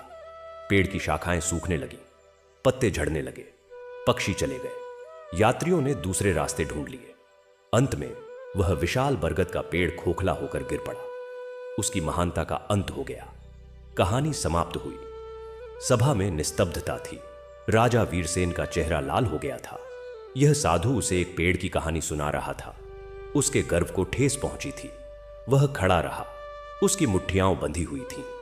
तुम्हारा अहंकार महाराज, हनुमान जी ने अंतिम बार कहा, वही विशाल बरगद है और प्रजा की विश्वास पात्र जड़ें सूख रही हैं। सावधान हो जाइए, इससे पहले कि बहुत देर हो जाए। यह बहुत हो चुका। राजा गरजा, तुमने हमारी सभा में अशांति फैलाई है, हमारे शासन पर प्रश्न उठाया है, हमारे अहंकार की बात की है। उसने पल भर रुका, फिर आदेश सुनाया, इस साधु को हमारी सभा से निकाल दो और उसे कारागार में डाल दो। हमें सोचना है कि इस अपराध का उचित दंड क्या होगा। सभा में हलचल मच गई। 2 प्रहरी आगे बढ़े। हनुमान जी ने कोई प्रतिरोध नहीं किया। उन्होंने एक बार फिर राजा की ओर देखा। उनकी दृष्टि में न क्रोध था न भय, केवल एक गहरी करुणा थी और एक ऐसी दूरी का भाव जैसे वे किसी और लोक से देख रहे हों। जो आज्ञा महाराज, उन्होंने शांत स्वर में कहा और प्रहरियों के बीच वे शांतिपूर्वक सभा कक्ष से बाहर चले गए। उनके जाने के बाद सभा में एक भारी सन्नाटा छा गया। राजा वीरसेन सिंहासन पर बैठ गया, पर उसका मन अशांत था। साधु के शब्द उसके कानों में गूंज रहे थे। जड़ें सूख रही हैं, विश्वास पात्र जड़ें। उसने हिंसक सिर हिलाया। नहीं, वह कमजोर नहीं था। उसने सही किया। अनुशासन बनाए रखना जरूरी था। पर उस रात जब राजा अपने शयन कक्ष में अकेला था, तो उसकी आंखों के सामने वह साधु का चेहरा तैरने लगा, शांत, निर्भय, और उन आंखों में वह ताह गहराई। और कहीं बहुत गहरे उसके अपने हृदय में एक सूक्ष्म कंपन सा उठा, जैसे कोई बहुत पुराना सोया हुआ सत्य जागने की कोशिश कर रहा हो। उसने उसे दबा दिया। वह राजा था और राजाओं को संदेह नहीं, केवल निश्चय करना होता है। कारागार के एकांत कोठरी में हनुमान जी एक कोने में बैठे थे। उनके चेहरे पर एक मंद मुस्कान थी। पहला चरण पूरा हुआ, बीज बो दिया गया था। अब वह अंकुरित होगा या नहीं, यह समय बताएगा। उन्होंने आंखें बंद की और ध्यानस्थ हो गए। उनके भीतर संपूर्ण महिष्मति की पीड़ा एकत्र होकर एक प्रार्थना बन गई, हे प्रभु, इस अंधकार में प्रकाश की एक किरण भेजो। और वह किरण तो आ चुकी थी, पर अभी तक किसी ने उसे पहचाना नहीं था। राजा वीरसेन का शयन कक्ष राजप्रासाद के सबसे ऊंचे भाग में स्थित था। चारों ओर मखमल के पर्दे, दीवारों पर सोने चांदी के काम से जड़े चित्र और फर्श पर नर्म कालीन थे। पर उस रात यह सब ऐशवाही राजा को सुकून देने में विफल रही। वह अपने विशाल पलंग पर करवटें बदलता रहा। साधु के शब्द, जड़ें, पेड़, अहंकार उसके मस्तिष्क में एक भंवर की तरह घूम रहे थे। मैंने सही किया, वह बार बार अपने आप से कहता। एक साधु जो राजकाज नहीं जानता, वह मुझे उपदेश देने आया। यह अहंकार नहीं तो और क्या है? मेरा अहंकार नहीं, उसका अहंकार था। पर तर्क से जो बात दब नहीं रही थी, वह थी उस साधु की आंखें। वह दृष्टि निर्भय, करुणामयी और किसी गहरी समझ से भरी हुई। राजा ने अपने जीवन में ऐसी आंखें कभी नहीं देखी थीं। युद्ध क्षेत्र में शत्रुओं की आंखें डरी हुई या क्रोध से जलती हुई देखी थीं। दरबार में चापलूसों की आंखें चमकीली और झूठी देखी थीं। प्रजा की आंखें डर से सिकुड़ी हुई। पर ये आंखें, ये तो ऐसी थीं जैसे सब कुछ देख लेने के बाद भी कुछ न देखा हो, जैसे सब कुछ जान लेने के बाद भी सीखने को तैयार हो। उसने बैठकर एक घूंट पानी पिया। बाहर रात गहरी थी। महल के प्रहरी अपनी ड्यूटी पर थे, पर एक असामान्य सन्नाटा था। हवा में कोई आवाज नहीं, जैसे प्रकृति भी सांस रोके देख रही हो। तभी उसे लगा जैसे किसी ने धीरे से उसका नाम पुकारा, वीरसेन। वह चौंक कर खड़ा हो गया। कमरे में कोई नहीं था, पर आवाज इतनी स्पष्ट थी कि उसे भ्रम नहीं हो सकता था। वह दरवाजे की ओर देखने लगा, कोई नहीं। वीरसेन, आवाज फिर आई, इस बार और निकट से, जैसे किसी ने उसके कान के पास कहा हो। राजा ने तलवार उठा ली, जो हमेशा पलंग के पास रखी रहती थी। कौन है? बाहर निकलो। कोई जवाब नहीं। पर अचानक कमरे की हवा ठंडी हो गई। दीवारों पर लगे दीपकों की लौय एक अजीब नीली आभा लिए हिलने लगी। राजा की सांसें तेज हो गईं। वह एक अनजान डर से ग्रस्त हो रहा था। फिर उसके सामने की हवा में एक धुंधली सी आकृति बनने लगी। यह कोई मानवीय आकृति नहीं थी, यह तो एक दृश्य था, उसका अपना राज्य महिष्मती। पर वह जैसा अभी था वैसा नहीं। सड़कें सूनी थीं, मकान जले हुए थे और आकाश में कालिक के बादल मंडरा रहे थे। दूर उसका राजप्रासाद ध्वस्त हो रहा था और उसके सिंहासन पर एक विशालकाय कांटों का मुकुट रखा हुआ था। और सबसे भयावह, हर ओर शव पड़े थे, पुरुष, स्त्रियां, बच्चे, और उनकी आंखें खुली हुई थीं, राजा की ओर देख रही थीं, एक मूक आरोप की तरह। नहीं, राजा ने चीखते हुए अपनी आंखें बंद कर ली। जब वह फिर आंखें खोला तो दृश्य गायब था। कमरा फिर से सामान्य था, दीपकों की लौय स्थिर थी, पर उसका दिल जोरों से धड़क रहा था। यह केवल एक भ्रम था, उसने अपने आप को समझाया। थकान से उत्पन्न भ्रम। वह फिर से लेट गया, पर नींद उसकी आंखों से कोसों दूर भाग रही थी। जैसे ही उसने आंखें बंद की, वही दृश्य फिर सामने आ गया। इस बार उसने स्वयं को देखा, सिंहासन पर बैठा, पर उसका शरीर कंकाल सा हो चुका था और उसके हाथों में सोने चांदी के सिक्के थे जो रक्त में सने हुए थे। और सिंहासन के चारों ओर छायाएं नाच रही थीं जो उसके पूर्वजों की लगती थीं। उनकी आंखों में निराशा और घृणा थी। राजा ने आंखें खोल दी। वह पसीने से तरबतर था। यह कोई साधारण सपना नहीं था, यह कुछ और था। एक चेतावनी, पर किसकी? क्या वह साधु? नहीं, उसने जोर से कहा। वह तो कारागार में है। यह मेरी अपनी कमजोरी है। मैंने आज उसकी बातों को ज्यादा महत्व दे दिया। पर जब भी वह आंखें बंद करता, दृश्य फिर आ जाता। अंततः वह सुबह तक जागता रहा। उसकी आंखें लाल हो गईं और मन एक अजीब उलझन में फंसा रहा। सुबह होते ही उसने अपने सेनापति और कुछ विश्वास पात्र मंत्रियों को बुलवाया।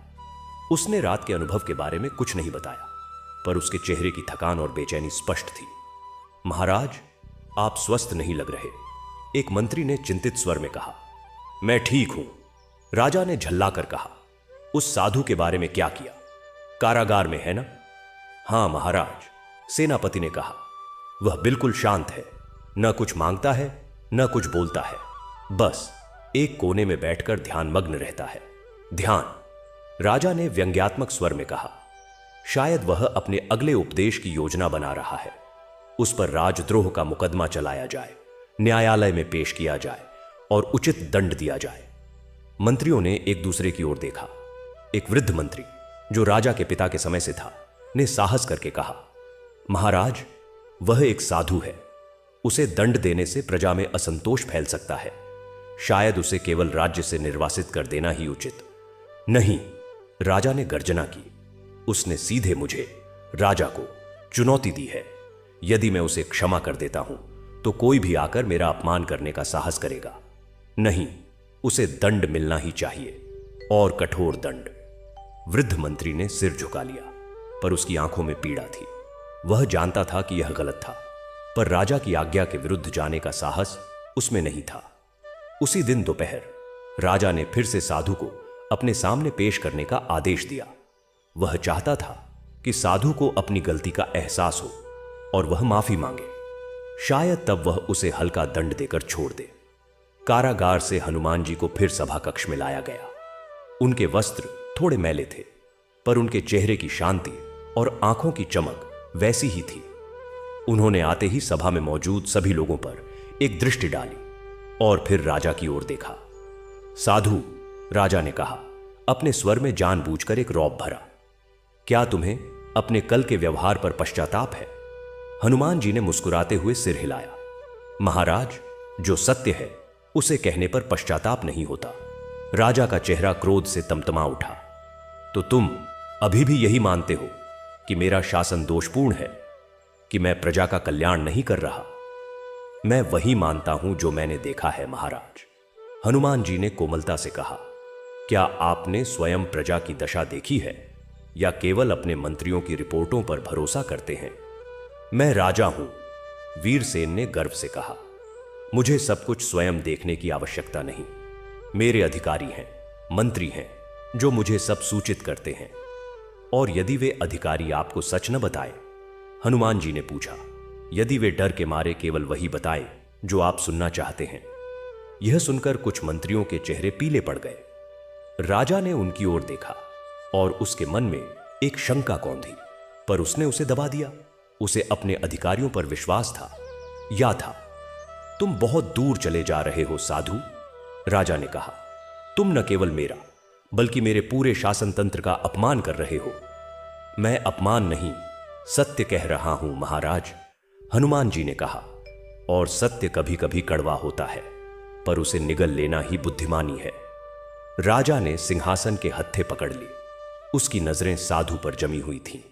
मैं तुम्हें एक अंतिम अवसर देता हूं। यदि तुम अब भी माफी मांग लो और कहो कि तुम्हारे शब्द तुम्हारी अज्ञानता के कारण थे, तो मैं तुम्हें केवल राज्य से निर्वासित करके छोड़ दूंगा। सभा में सन्नाटा छा गया। सब जानते थे कि यह राजा की उदारता की एक दुर्लभ घटना थी, पर हनुमान जी ने धीरे से सिर हिलाया। महाराज, मैं झूठ नहीं बोल सकता और न ही मैं अपने शब्द वापस ले सकता हूं। यदि आप मुझे दंड देना चाहते हैं तो दें, पर मेरी एक विनती है।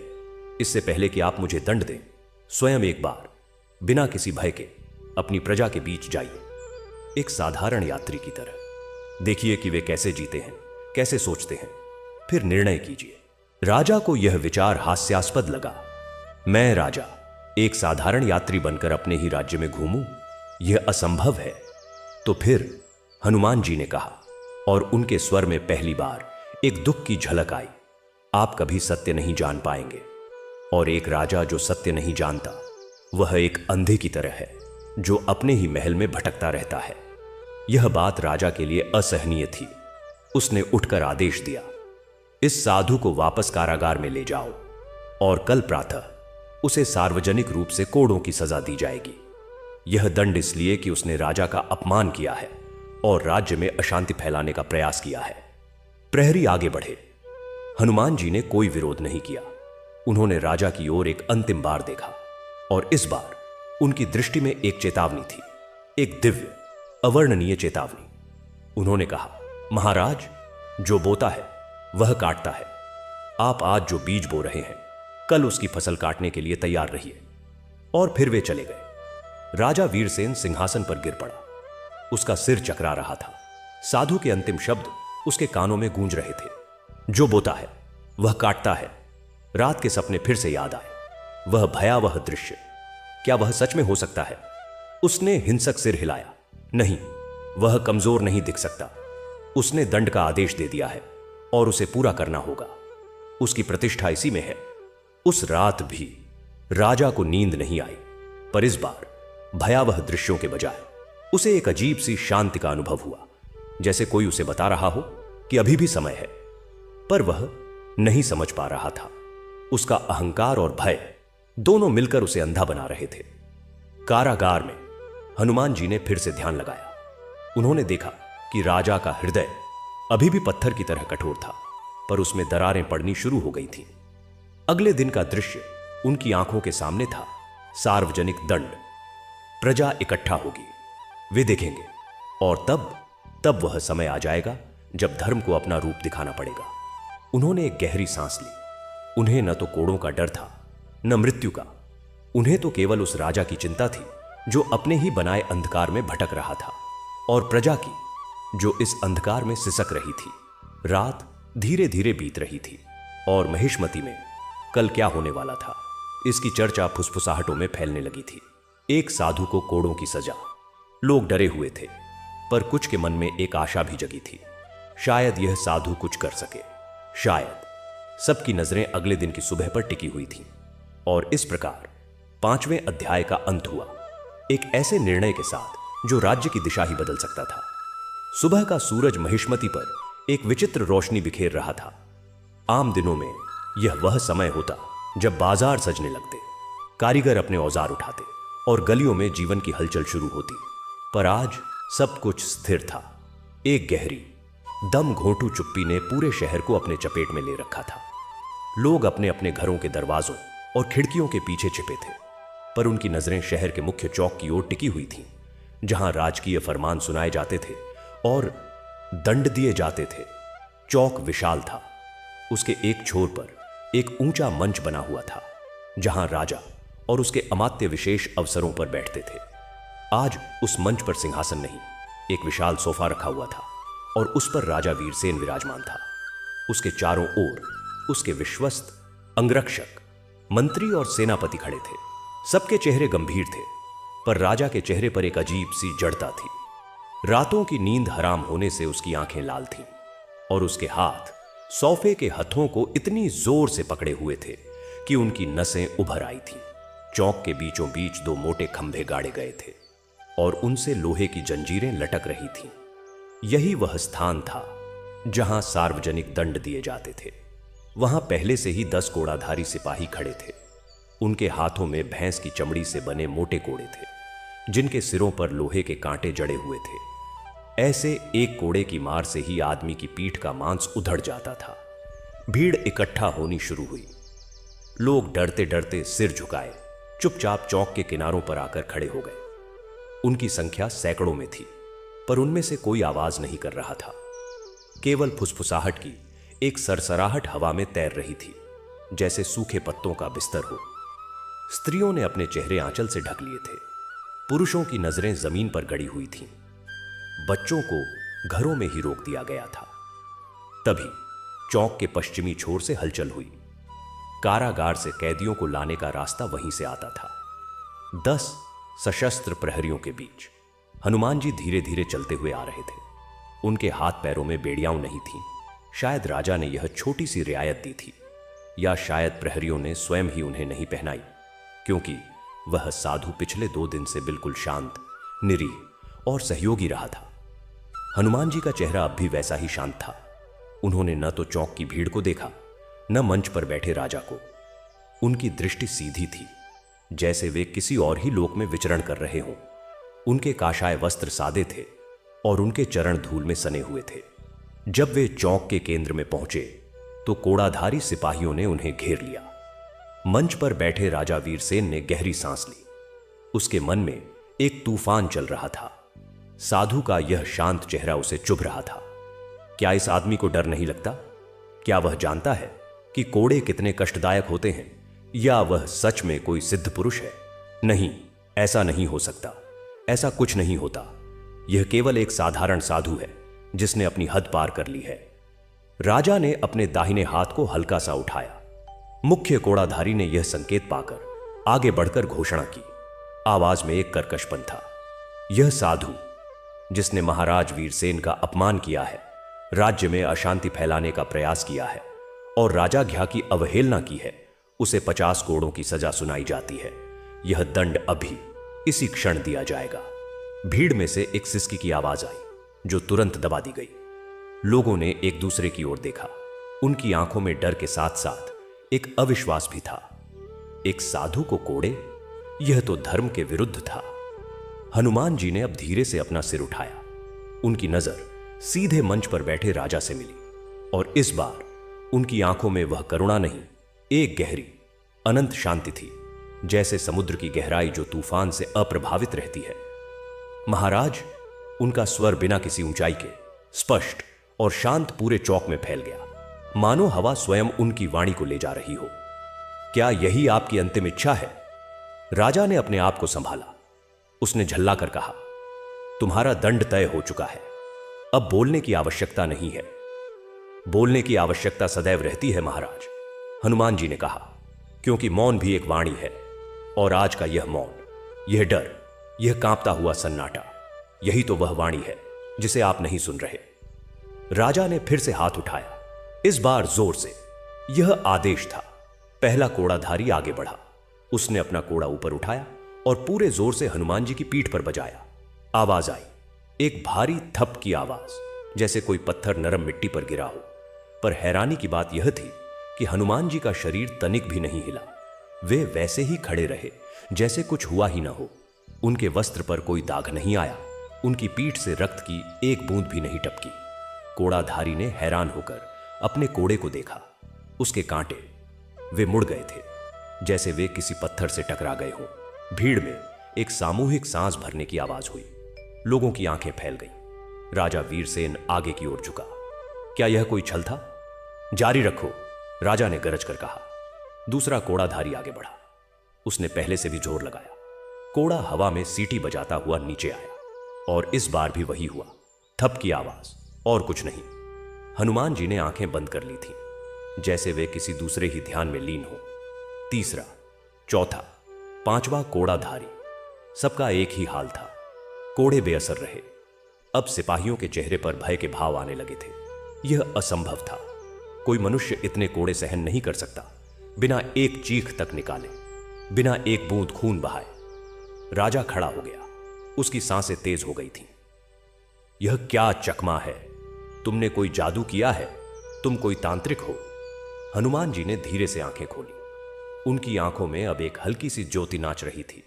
कोई जादू नहीं महाराज, केवल धर्म का बल है, और धर्म का बल अधर्म के कोड़ों से कभी पराजित नहीं होता। बंद करो यह सब, राजा चीखा। उसने अपने अंगरक्षकों को इशारा किया। इस ढोंगी साधु को तलवारों से घेर लो। यदि कोड़े नहीं चलते तो तलवारों से उसका सिर धड़ से अलग कर दो। 10 अंगरक्षक तलवारें निकालकर आगे बढ़े। उन्होंने हनुमान जी को चारों ओर से घेर लिया। भीड़ में से कई लोगों ने आंखें बंद कर ली। यह बहुत भयानक होने वाला था। तभी हनुमान जी ने एक गहरी सांस ली और उन्होंने कहा, बहुत धीरे से पर हर किसी को सुनाई देते हुए, तथास्तु। और फिर वह हुआ जिसकी किसी ने कल्पना भी नहीं की थी। हनुमान जी का साधारण सा शरीर एक क्षण में बदलने लगा। उनका काशाय वस्त्र चमकीले स्वर्णिम वस्त्रों में बदल गया। उनकी सादी लाठी एक दिव्य गदा बन गई जिस पर प्रभूत शक्ति की ज्योति छिटक रही थी। उनका कद बढ़ने लगा। 5 फुट, 10 फुट, 20 फुट और बढ़ता ही गया। कुछ ही पलों में वे एक विशालकाय दिव्य वानर के रूप में खड़े थे, जिसकी ऊंचाई चौक के आसपास के सबसे ऊंचे भवनों से भी अधिक थी। उनका मुखमंडल तेज से दैदीप्यमान था। उनकी आंखें 2 सूर्यों की तरह प्रकाश और ताप फेंक रही थीं। उनके कंधे चौड़े थे, भुजाएं पर्वतों की श्रृंखला जैसी, और छाती विशाल थी। उनकी पूंछ, जो पहले दिखाई नहीं देती थी, अब एक सर्प की तरह हवा में लहरा रही थी, और उसके अंत में एक ज्वालामय लंगर था। उनके शरीर से एक प्रकाश निकल रहा था, सूर्य के प्रकाश से भी तेज, पर उससे कहीं अधिक कोमल और पवित्र, जिसने पूरे चौक, पूरे शहर को एक अलौकिक आभा में नहला दिया। यह दृश्य इतना भव्य, इतना भयानक और इतना सुंदर था कि देखने वाला हर व्यक्ति स्तब्ध रह गया। भीड़ में से कई लोग घुटनों के बल बैठ गए, हाथ जोड़कर। कई रोने लगे, डर से नहीं, एक अद्भुत भावावेश से। सिपाहियों के हाथों से तलवारें और कोड़े छूटकर जमीन पर गिर पड़े। मंच पर खड़े मंत्री और सेनापति कांपने लगे, और कुछ तो बेहोश होकर गिर पड़े। राजा वीरसेन, वह सोफे पर बैठा रह गया, मानो जड़वत हो गया हो। उसकी आंखें फैल गई थीं, उसका मुख खुला रह गया था। उसका सारा शरीर एक बार तो ऐसा लगा कि पारदर्शी हो गया है। उसके भीतर का खालीपन, उसका भय, उसका अहंकार सब प्रकट हो गया। वह एक पल के लिए सांस भी नहीं ले पा रहा था। उसने अपने जीवन में इतनी शक्ति, इतना तेज, इतनी भव्यता कभी नहीं देखी थी। और यह वही साधु था जिसे उसने कारागार में डाला था, जिसे कोड़े मारने का आदेश दिया था। हनुमान जी ने अपना विराट सिर नीचे झुकाया। उनकी दृष्टि, जो अब अग्नि के समान प्रज्वलित थी, राजा पर पड़ी, और जब उन्होंने बोला तो उनकी वाणी गर्जन के समान थी, पर उसमें एक दिव्य संगीत भी था जो हृदय को झंकृत कर देता था। राजन, देख, यह है वह शक्ति जो तुझे अपने अहंकार में डूबा हुआ दिखाई देती थी। यह है वह बल जिसके सामने तेरी सेना, तेरे कोड़े, तेरे तलवारें, तेरा सिंहासन सब तुच्छ है, मिट्टी के कण के समान है। राजा ने कोई उत्तर देने का साहस नहीं किया। वह केवल देखता रहा, एक बालक की तरह जिसने पहली बार आकाश देखा हो। हनुमान जी ने अपनी एक विशाल भुजा उठाई और चौक के एक कोने में पड़े एक विशाल पत्थर की शिला की ओर इशारा किया, जो वहां वर्षों से पड़ी थी। तू समझता है कि तू शक्तिशाली है क्योंकि तूने पत्थरों से महल बनवाए हैं। देख, पत्थर क्या है मेरे सामने। इतना कहकर उन्होंने अपनी उंगली से उस शिला की ओर संकेत मात्र किया। दूर से ही, बिना छुए, वह शिला चूर चूर हो गई, मानो वह रेत का ढेर हो। लोग दंग रह गए। यह दृश्य उनकी समझ से परे था। तू समझता है कि तू बलवान है क्योंकि तेरे पास सेना है। हनुमान जी ने फिर गर्जना की। उन्होंने अपनी पूंछ को हल्के से जमीन पर पटका। भूकंप जैसा एक कंपन पूरे चौक में दौड़ गया। आसपास की इमारतें हिलने लगी और सिपाहियों की पंक्तियां बिखर गईं। यह सेना, यह प्रहरी, यह तलवारें, यह सब क्या है? एक हल्की चपेट में ही धराशायी हो जाने वाले खिलौने। राजा वीरसेन ने अब आंखें बंद कर ली। वह और नहीं देख सकता था। उसका सारा अहंकार, सारा गर्व, सारा डर सब एक साथ टूट रहा था, जैसे किसी विशाल हथौड़े से कांच का महल चूर चूर हो जाता है। उसके कानों में उसके अपने ही शब्द गूंज रहे थे। मैं राजा हूं, मेरी आज्ञा ही धर्म है, मैं शक्तिशाली हूं। हनुमान जी ने अपना रूप थोड़ा संकोचित किया ताकि लोग भय से अत्यधिक आतंकित न हो, पर उनका दिव्य तेज वैसा ही बना रहा। उन्होंने राजा से कहा। अब उनकी वाणी में कुछ कोमलता लौट आई थी, पर दृढ़ता बनी हुई थी।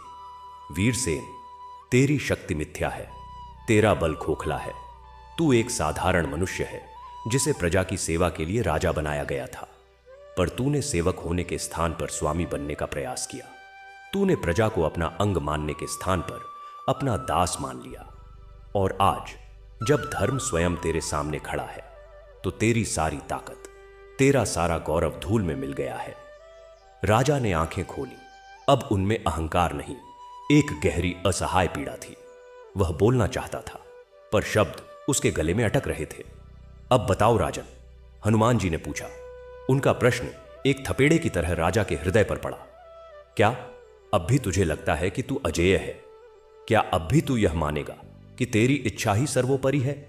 क्या अब भी तू प्रजा की पीड़ा को नहीं देखेगा? राजा वीरसेन के आंसू छलक पड़े। यह अहंकार के टूटने का रोना नहीं था, यह था अपनी भूल को एकाएक स्पष्ट रूप से देख लेने का आघात। उसने सोफे से उतरकर सीधे हनुमान जी के विशाल चरणों के सामने धूल में माथा टेक दिया।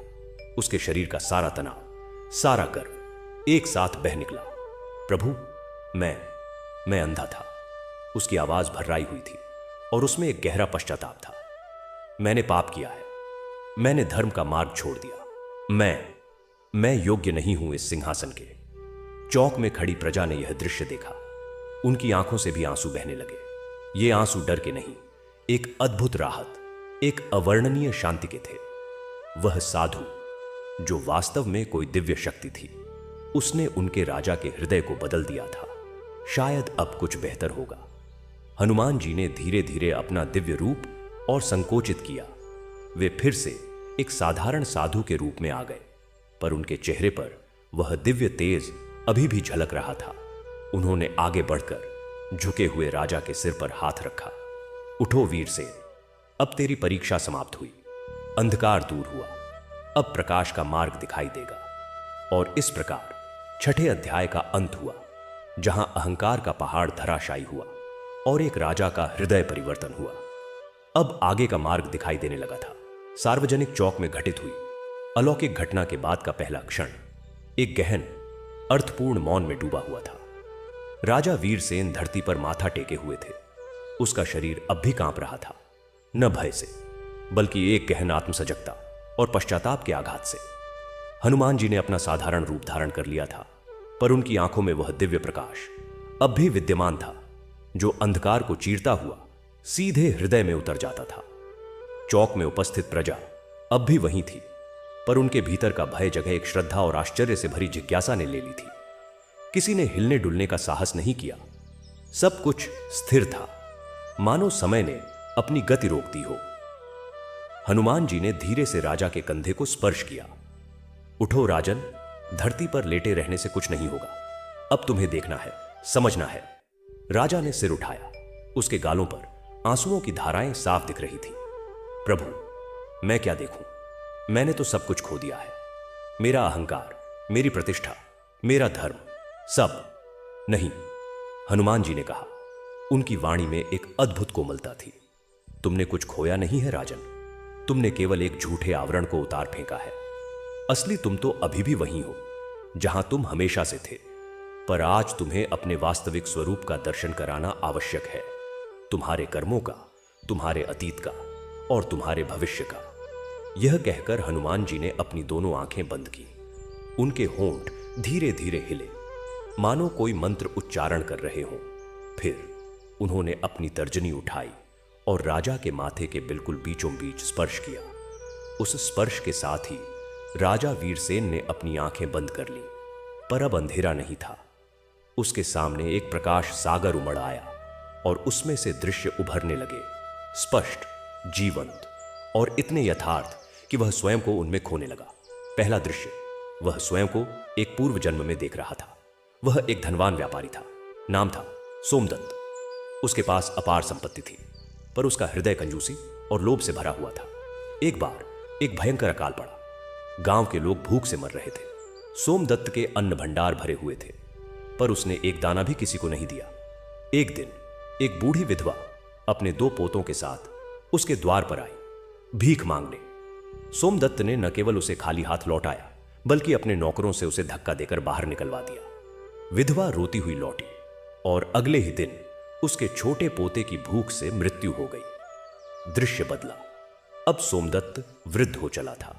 एक रात चोर उसके घर में घुसे और उसके सारे धन संपत्ति लूट कर ले गए। सोमदत्त ने चिल्लाकर मदद मांगी, पर पूरे गांव में से किसी ने उसकी सहायता नहीं की। सबने उसकी कंजूसी और निर्दयता को याद किया। अकेला, निराश और टूटा हुआ सोमदत्त की मृत्यु एक खाली घर में भूख प्यास से हुई। मरते समय उसकी आंखों के सामने वही बूढ़ी विधवा और उसका मृत पोता खड़े थे। राजा वीरसेन ने अपनी आंखें खोलना चाही, पर वे खुल नहीं रही थी। उसका हृदय जोरों से धड़क रहा था। वह सोमदत्त था, उसने ऐसा किया था। दूसरा दृश्य, अब वह एक और जन्म में था। एक राजपूत योद्धा, वीरवर। वह बहादुर था, पर अत्यंत क्रोधी और अभिमानी। एक बार एक निर्दोष ब्राह्मण युवक ने अज्ञानतावश उसके घोड़े के मार्ग को क्रोध करके रोक दिया। वीरवर के क्रोध की सीमा न रही। उसने तलवार निकाली और उस निर्दोष युवक का सिर धड़ से अलग कर दिया। ब्राह्मण के परिवार ने न्याय की गुहार लगाई, पर वीरवर के पास सत्ता थी। उसने उस परिवार को ही देश निकाला दे दिया। दृश्य फिर बदला। अगला जन्म। वीरवर एक शूद्र के घर में जन्मा, जन्म से ही अंगहीन। उसके हाथ पैर नहीं थे। वह जीवन भर भीख मांगकर गुजारा करता रहा। लोग उस पर हंसते, उसे तिरस्कार से देखते। एक दिन एक युवक ने बिना किसी कारण के उसे लाठी से पीटा। वह चिल्लाया, पर किसी ने मदद नहीं की। उसकी मृत्यु एक गली में ठंड और अपमान में हुई। मरते समय उसकी आंखों के सामने वही ब्राह्मण युवक खड़ा था जिसे उसने पूर्व जन्म में मारा था। राजा के मुख से एक दर्द भरी कराह निकली। उसका सारा शरीर पसीने से तर हो गया। यह सब उसके ही कर्म थे।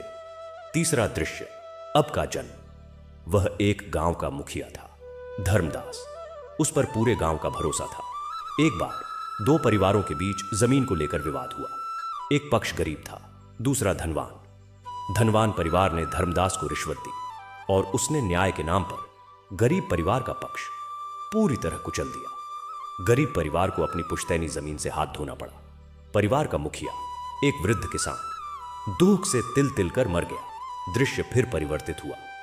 अगला जन्म। धर्मदास एक ऐसे व्यक्ति के रूप में जन्मा जिसे जीवन भर भ्रम रहा।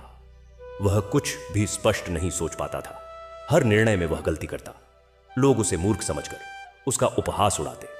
उसने कभी शांति नहीं पाई, हमेशा भ्रम और पश्चाताप में जीता रहा। मृत्यु के समय उसकी आंखों के सामने वही वृद्ध किसान था जिसकी जमीन उसने छीनी थी। चौथा दृश्य, वर्तमान जन्म का आरंभ। दृश्य बदला। राजा वीरसेन ने स्वयं को एक युवा राजकुमार के रूप में देखा। वह सिंहासन का उत्तराधिकारी था। उसके पिता राजा धर्मरथ एक धर्मपरायण और न्यायप्रिय राजा थे। मरते समय धर्मरथ ने वीरसेन को अपने पास बुलाया। उसके हाथ में राज्य की मुहर थमाते हुए बूढ़े राजा ने कहा था, पुत्र, यह सिंहासन लोहे का नहीं, प्रजा के विश्वास का है। इसे संभालते हुए कभी यह मत भूलना कि तू सेवक है, स्वामी नहीं। धर्म ही तेरा सबसे बड़ा अस्त्र और कवच होगा। युवा वीरसेन के नेत्रों में आंसू थे। उसने वचन दिया था कि वह पिता के आदर्शों पर चलेगा। शुरुआत के कुछ वर्षों ने यही दिखाया भी। वह न्याय करता, प्रजा की सुनता, दान देता, पर धीरे धीरे युद्धों की विजय, चापलूसों की बातें, शक्ति का नशा, सबने मिलकर उसके वचनों को धुंधला कर दिया। वह भूलता चला गया। अहंकार का बीज अंकुरित हुआ और फिर एक विशाल वटवृक्ष बन गया, जिसकी छाया में धर्म सो गया। दृश्य तेजी से बदलने लगे। अब वह अपने ही वर्तमान जीवन के कर्म देख रहा था, पर एक नए दृष्टिकोण से। वह नहीं, बल्कि उसके कर्मों से पीड़ित लोगों की आंखों से। उसने देखा, वह व्यापारी जिसे उसने बेईमानी के झूठे आरोप में जेल में डाला था, व्यापारी की पत्नी और बच्चे भूख से बिलखते हुए, बच्ची की आंखों में पिता के लिए तड़प। उसने देखा, वह बूढ़ा किसान जिसकी फसल जब्त की गई थी। किसान की पत्नी बीमार थी, दवा के अभाव में कराह रही थी। किसान की आंखों में असहाय क्रोध और निराशा। उसने देखा, वह युवक जिसके पिता की मृत्यु हुई थी, वह अब अनाथ की तरह शहर में भटक रहा था, हर चेहरे में भय और उदासीनता देख रहा था। उसने देखा, उसके अपने मंत्री जो अंदर ही अंदर घुट रहे थे, पर डर के मारे चुप थे। उनकी आत्माएं रो रही थी। उसने देखा, पूरा राज्य, हर घर में एक कहानी थी, हर आंख में एक सवाल था, हर हृदय में एक जख्म था। और यह सब उसके कारण, उसकी नीतियों के कारण, उसके अहंकार के कारण। दृश्य अचानक रुके। राजा वीरसेन ने आंखें खोली। वह अब भी चौक में था, हनुमान जी के सामने घुटनों के बल बैठा हुआ। पर अब उसकी आंखों से आंसू नहीं, एक गहरा असीम दुख बह रहा था। उसका सीना फटा जा रहा था। उसने अपने हाथों को देखा। ये वही हाथ थे जिन्होंने इतना दुख बोया था। उसकी सांसें उखड़ रही थीं। प्रभु, उसकी आवाज एक फुसफुसाहट थी जिसमें संपूर्ण टूटन समाई हुई थी। मैं राक्षस था। मैंने इतने पाप किए, इतना दुख दिया। मैं योग्य नहीं हूं जीवित रहने का भी। हनुमान जी ने उसे धीरे से उठाया। वीरसेन, तुम्हें जो दिखाया गया वह तुम्हारे कर्मों का दर्पण था।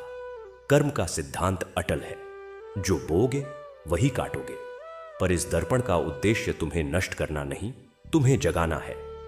पर मैं कैसे जी सकता हूं इस ज्ञान के साथ? राजा ने अपना चेहरा हाथों में छिपाते हुए कहा। हर पल मुझे याद आएगा कि मैंने क्या किया।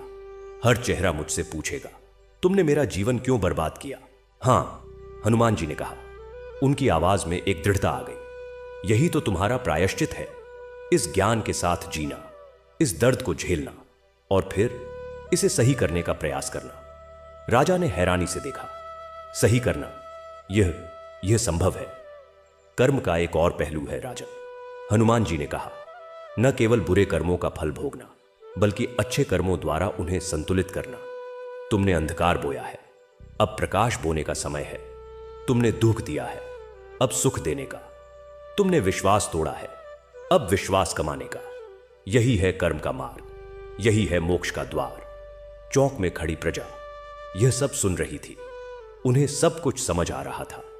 उनका राजा, जिससे वे डरते थे, वह स्वयं अपने पापों के भार से दबा हुआ था और उनके मन में करुणा का एक अंकुर फूटा। क्या यह संभव था? क्या राजा सचमुच बदल सकता था? हनुमान जी ने राजा से कहा, अब तुम्हारा चुनाव है वीरसेन। तुम इस ज्ञान से भाग सकते हो, फिर से अहंकार के पीछे छिप सकते हो, या फिर तुम इस ज्ञान को अपना मार्गदर्शक बना सकते हो। तुम अपने कर्मों का प्रायश्चित कर सकते हो, न कि केवल शब्दों से, बल्कि कर्मों से। राजा वीरसेन ने गहरी सांस ली। उसने अपने चारों ओर देखा। उसकी प्रजा की आंखें, जिनमें अब भय नहीं, एक उम्मीद थी। उसने हनुमान जी के चेहरे को देखा, जहां करुणा और दृढ़ता का अद्भुत संगम था। और फिर उसने अपने भीतर झांका। वहां टूटन थी, शर्म थी, पश्चाताप था, पर कहीं बहुत गहरे एक नई इच्छा भी जाग रही थी, सही मार्ग पर चलने की, प्रायश्चित करने की। उसने धीरे से पर दृढ़ता से सिर उठाया। उसकी आंखों में अब आंसू नहीं, एक निश्चय था। मैं चुनता हूं प्रभु, उसने कहा। उसकी आवाज अब स्पष्ट और ठोस थी। मैं प्रायश्चित का मार्ग चुनता हूं। मैं इन हाथों से, जिन्होंने पाप किए, अब पुण्य करूंगा। मैं इस जीवन को, इस राज्य को सही करने का प्रयास करूंगा, भले ही इसमें मेरा शेष जीवन लग जाए। हनुमान जी के चेहरे पर एक कोमल मुस्कान खिली। यही तो वह क्षण था जिसकी प्रतीक्षा थी। अंधकार में प्रकाश की एक किरण का जन्म। तो फिर उठो राजा वीरसेन, हनुमान जी ने कहा। अपनी प्रजा के सामने खड़े हो जाओ और उनसे कहो जो तुम्हारे हृदय में है। राजा ने हां भरी। वह धीरे धीरे उठा। उसका शरीर अब भी कमजोर था, पर उसकी आत्मा में एक नई शक्ति का संचार हो रहा था। वह मंच की ओर मुड़ा और वहां से पूरी प्रजा की ओर देखने लगा। हजारों आंखें उस पर टिकी हुई थीं। उसने अपना सिर नीचा किया और फिर उठाया, और फिर महिष्मति के राजा ने अपनी प्रजा के सामने पहली बार सच्चे हृदय से बोलना शुरू किया। राजा वीरसेन मंच पर खड़ा था, लेकिन अब वह सिंहासन पर आसीन गर्वीला शासक नहीं लग रहा था। उसके कंधे थोड़े झुके हुए थे, मानो पापों का भार उन पर लदा हो। उसके हाथ कांप रहे थे और आंखों से अब भी आंसू रिस रहे थे, पर उन आंसुओं के पीछे अब एक दृढ़ संकल्प था। उसने गहरी सांस ली, जैसे पूरे जीवन की हवा एक साथ भीतर खींच रहा हो, और फिर उसने प्रजा की ओर देखा। महिष्मति के निवासियों, उसकी आवाज पहले कंप आए, फिर मजबूत हुई। आज से पहले मैंने तुम्हें केवल अपनी प्रजा कहा था। आज मैं जानता हूं कि तुम मेरी प्रजा नहीं, मेरे परिवार हो, और एक परिवार के मुखिया ने तुम्हारे साथ जो किया वह अक्षम्य है। चौक में सन्नाटा गहरा गया। लोग सांस रोके सुन रहे थे। क्या यह वही राजा था जो कल तक उन पर गरजता था? मैंने तुम्हें डराया, राजा ने जारी रखा। उसकी आवाज भर्राई हुई। मैंने तुम्हारे अन्न को तुमसे छीना, मैंने तुम्हारे प्रियजनों को बंधक बनाया, मैंने तुम्हारी आवाजों को दबाया, मैंने तुम्हारे विश्वास को तोड़ा। मैं एक राजा नहीं, एक अत्याचारी था। उसने ठहराव लिया। आंसू उसके गालों पर बह रहे थे।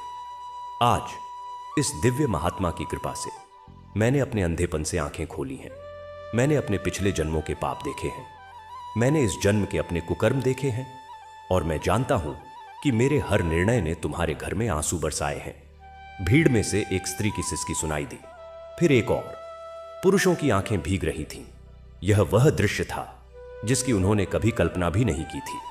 मैं तुमसे क्षमा नहीं मांग सकता, राजा ने कहा। उसका सिर लज्जा से झुका हुआ था, क्योंकि मेरे अपराध इतने बड़े हैं कि क्षमा की मांग करना भी उनका अपमान होगा। मैं केवल इतना कह सकता हूं कि मैं अपराधी हूं, और एक अपराधी के रूप में मैं इस सिंहासन पर बैठने का अधिकारी नहीं हूं। यह कहते हुए उसने अपने सिर से मुकुट उतारा। सोने और हीरों से जड़ा वह मुकुट जो शक्ति का प्रतीक था, उसने उसे धीरे से मंच के फर्श पर रख दिया। फिर उसने अपने कंधों से राजकीय चोगा उतारा और उसे भी मुकुट के पास रख दिया। आज से उसने घोषणा की, मैं राजा नहीं रहा, मैं केवल वीरसेन हूं, एक पापी जिसने अपने कर्तव्य को भुला दिया, और अब मेरा एकमात्र कर्तव्य है इन पापों का प्रायश्चित करना। भीड़ में हलचल हुई। लोग अवाक थे। कुछ के मन में संदेह था, क्या यह कोई नया छल है? कुछ के मन में करुणा जागी। इतना बड़ा राजा इतना नीचे गिर गया। तभी वृद्ध मंत्री, जो सभा में फसल की बात करने वाला था, आगे बढ़ा। उसकी आंखें भीगी हुई थीं।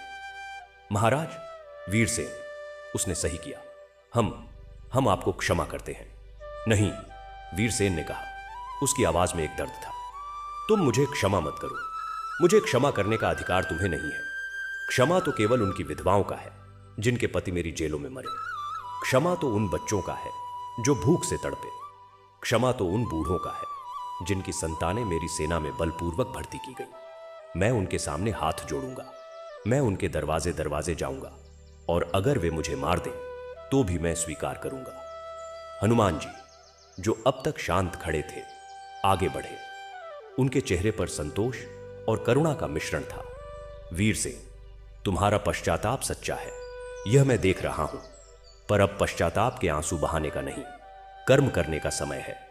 राज्य को फिर से खड़ा करने का समय है। पर कैसे प्रभु? वीरसेन ने हाथ जोड़कर पूछा। मैं तो अब राजा नहीं रहा, मैं क्या कर सकता हूं? तुम राजा होने के लिए पैदा हुए थे, हनुमान जी ने कहा, पर राजा का अर्थ समझो। राजा वह नहीं जो सिंहासन पर बैठे, बल्कि वह जो सेवा करे। तुमने मुकुट उतार दिया है, यह अच्छा है, पर अब सेवा का मुकुट धारण करो। हनुमान जी ने चौक में खड़ी प्रजा की ओर देखा। लोगों, तुमने सुना है तुम्हारे राजा ने क्या कहा। अब तुम्हें निर्णय करना है। क्या तुम उसे एक और अवसर दोगे? क्या तुम उस पर फिर से विश्वास कर सकते हो? भीड़ में सन्नाटा छा गया। फिर धीरे धीरे एक स्वर उठा। वह युवक था जिसके पिता की मृत्यु हुई थी, जिसे हनुमान जी ने जड़ी दी थी। वह आगे आया।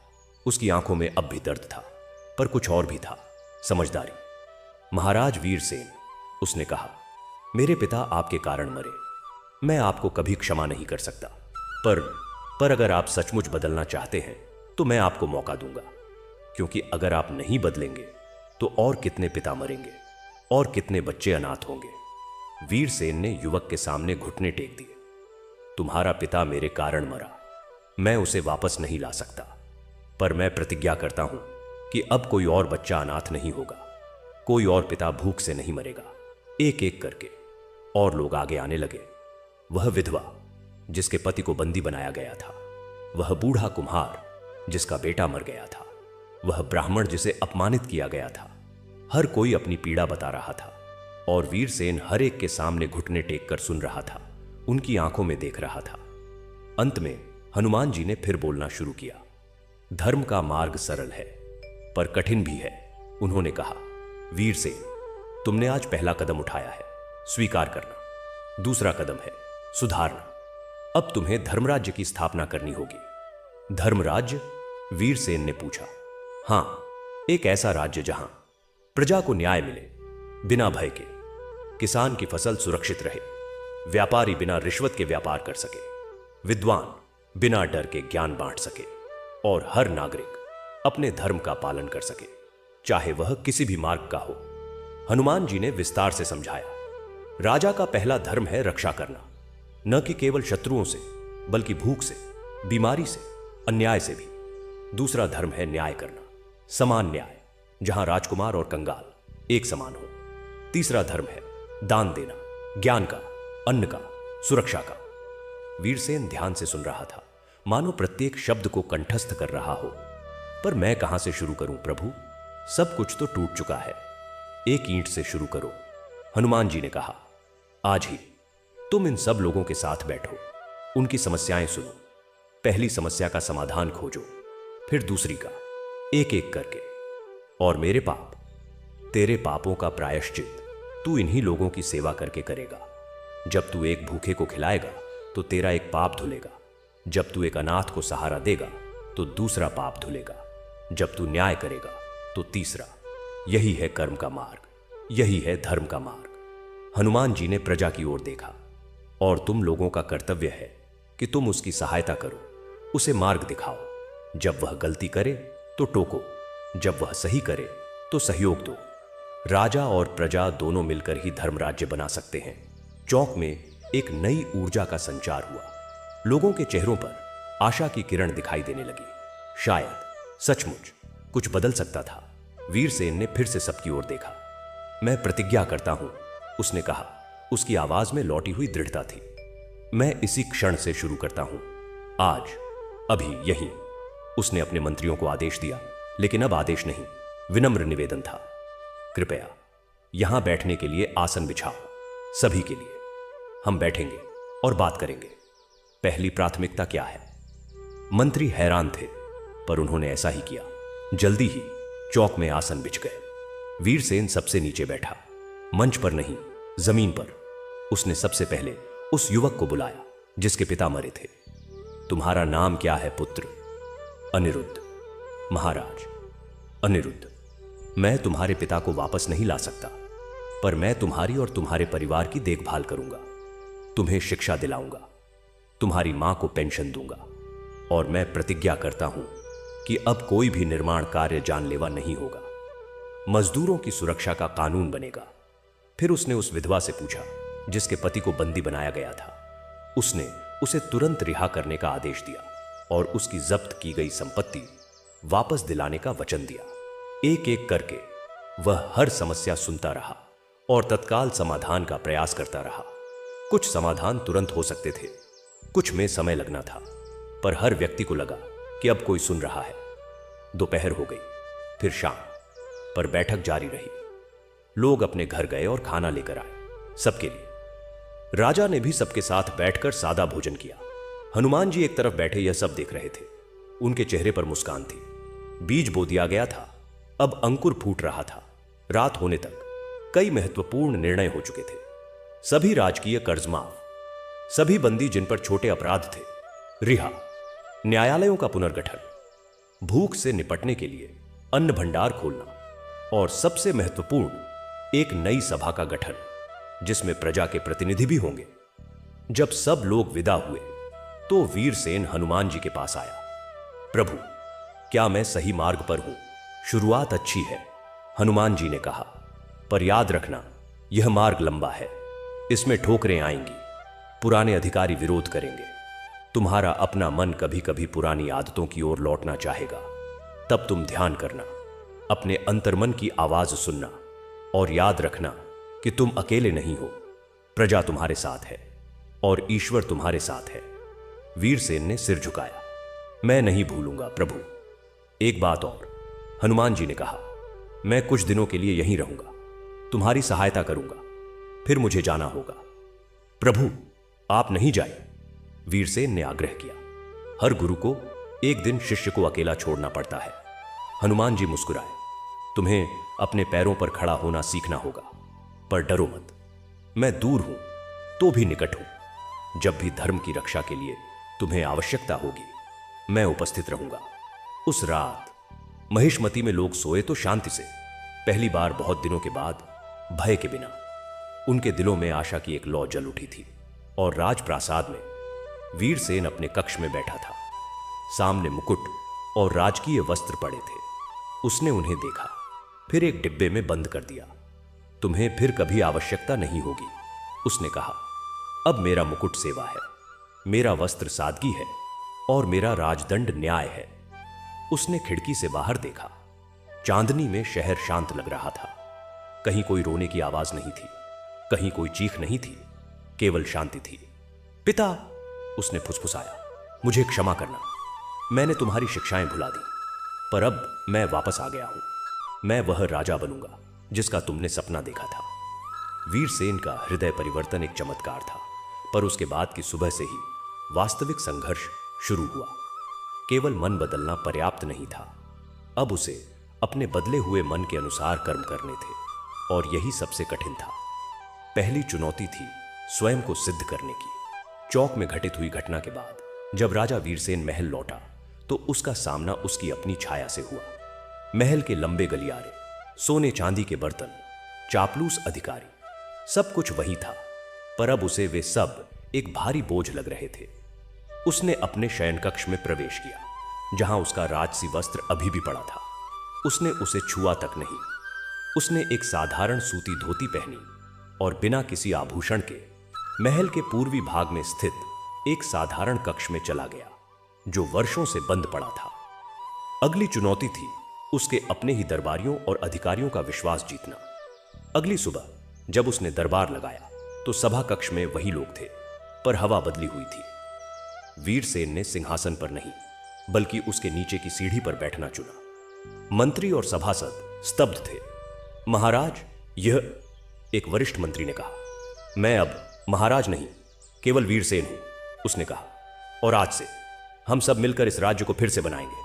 पहला कदम, सभी राजकीय आदेश जो प्रजा पर अन्यायपूर्ण कर लगाते हैं, उन्हें रद्द किया जाता है। कक्ष में सन्नाटा छा गया। फिर कोषाध्यक्ष खड़ा हुआ। उसका चेहरा पीला था।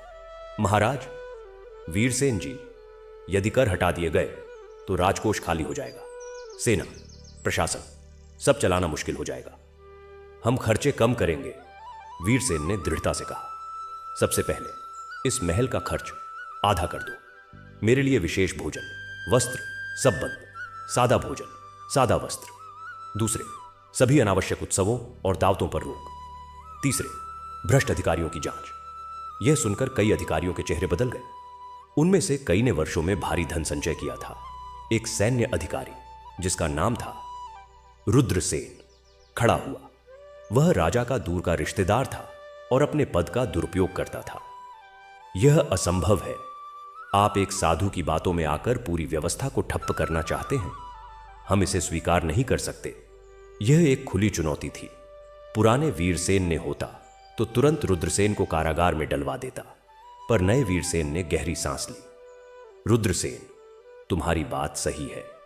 मैंने वर्षों तक गलत व्यवस्था को बढ़ावा दिया, अब इसे सही करना कठिन है, पर हम करेंगे और तुम्हारी सहायता चाहूंगा। रुद्रसेन हंसा। मेरी सहायता? आप पागल हो गए हैं। मैं और मेरे समर्थक आपके इन बचकाने विचारों को नहीं मानेंगे। इतना कहकर वह सभा कक्ष से बाहर चला गया और उसके साथ कई अन्य अधिकारी भी गए। वीरसेन का हृदय भारी हो गया, पर उसने हार नहीं मानी। उसने शेष बचे लोगों से कहा, जो साथ देना चाहते हैं दें, जो नहीं उन्हें जाने दो। हम अच्छे से शुरुआत करेंगे। पर अगले ही दिन समस्याएं आनी शुरू हुई। रुद्रसेन और उसके समर्थकों ने राज्य के विभिन्न भागों में अशांति फैलानी शुरू कर दी। कर वसूली रुक गई। सैनिकों में असंतोष फैलाया जाने लगा। अफवाहें उड़ाई गई कि राजा पागल हो गया है और वह एक साधु के वश में है। एक सप्ताह बाद स्थिति और गंभीर हो गई। रुद्रसेन ने खुलेआम विद्रोह का ऐलान कर दिया और राजधानी से 10 मील दूर अपना डेरा जमा लिया। उसके साथ लगभग 1000 सैनिक और अधिकारी थे। वीरसेन के सामने अब एक कठोर निर्णय था। पुराना तरीका होता तो वह सेना लेकर रुद्रसेन पर चढ़ाई कर देता और उसका सिर कलम करवा देता, पर अब वह हिंसा के मार्ग पर नहीं जाना चाहता था। वह हनुमान जी के पास गया, जो अभी भी महल के एक साधारण कक्ष में ठहरे हुए थे। प्रभु, मैं क्या करूं? यदि मैं हिंसा करूं तो मेरा परिवर्तन झूठा साबित होगा। यदि नहीं करूं तो विद्रोह बढ़ेगा और निर्दोष लोग मरेंगे। हनुमान जी ने शांत भाव से कहा, वीरसेन, अहिंसा का अर्थ कायरता नहीं है और धर्म की रक्षा के लिए कभी कभी दृढ़ता आवश्यक होती है, पर तलवार पहला विकल्प नहीं होना चाहिए। जाओ, स्वयं रुद्रसेन से बात करो, पर वह मुझे मार डालेगा। तब भी जाओ, कभी कभी एक बलिदान संदेश देने के लिए आवश्यक होता है, पर मैं तुम्हारे साथ हूं। अगले दिन वीरसेन ने आश्चर्यजनक निर्णय लिया। उसने सेना नहीं भेजी। वह स्वयं केवल 2 वृद्ध मंत्रियों के साथ बिना किसी हथियार के रुद्रसेन के डेरे की ओर चल पड़ा। जब यह समाचार रुद्रसेन तक पहुंचा तो वह चकित रह गया।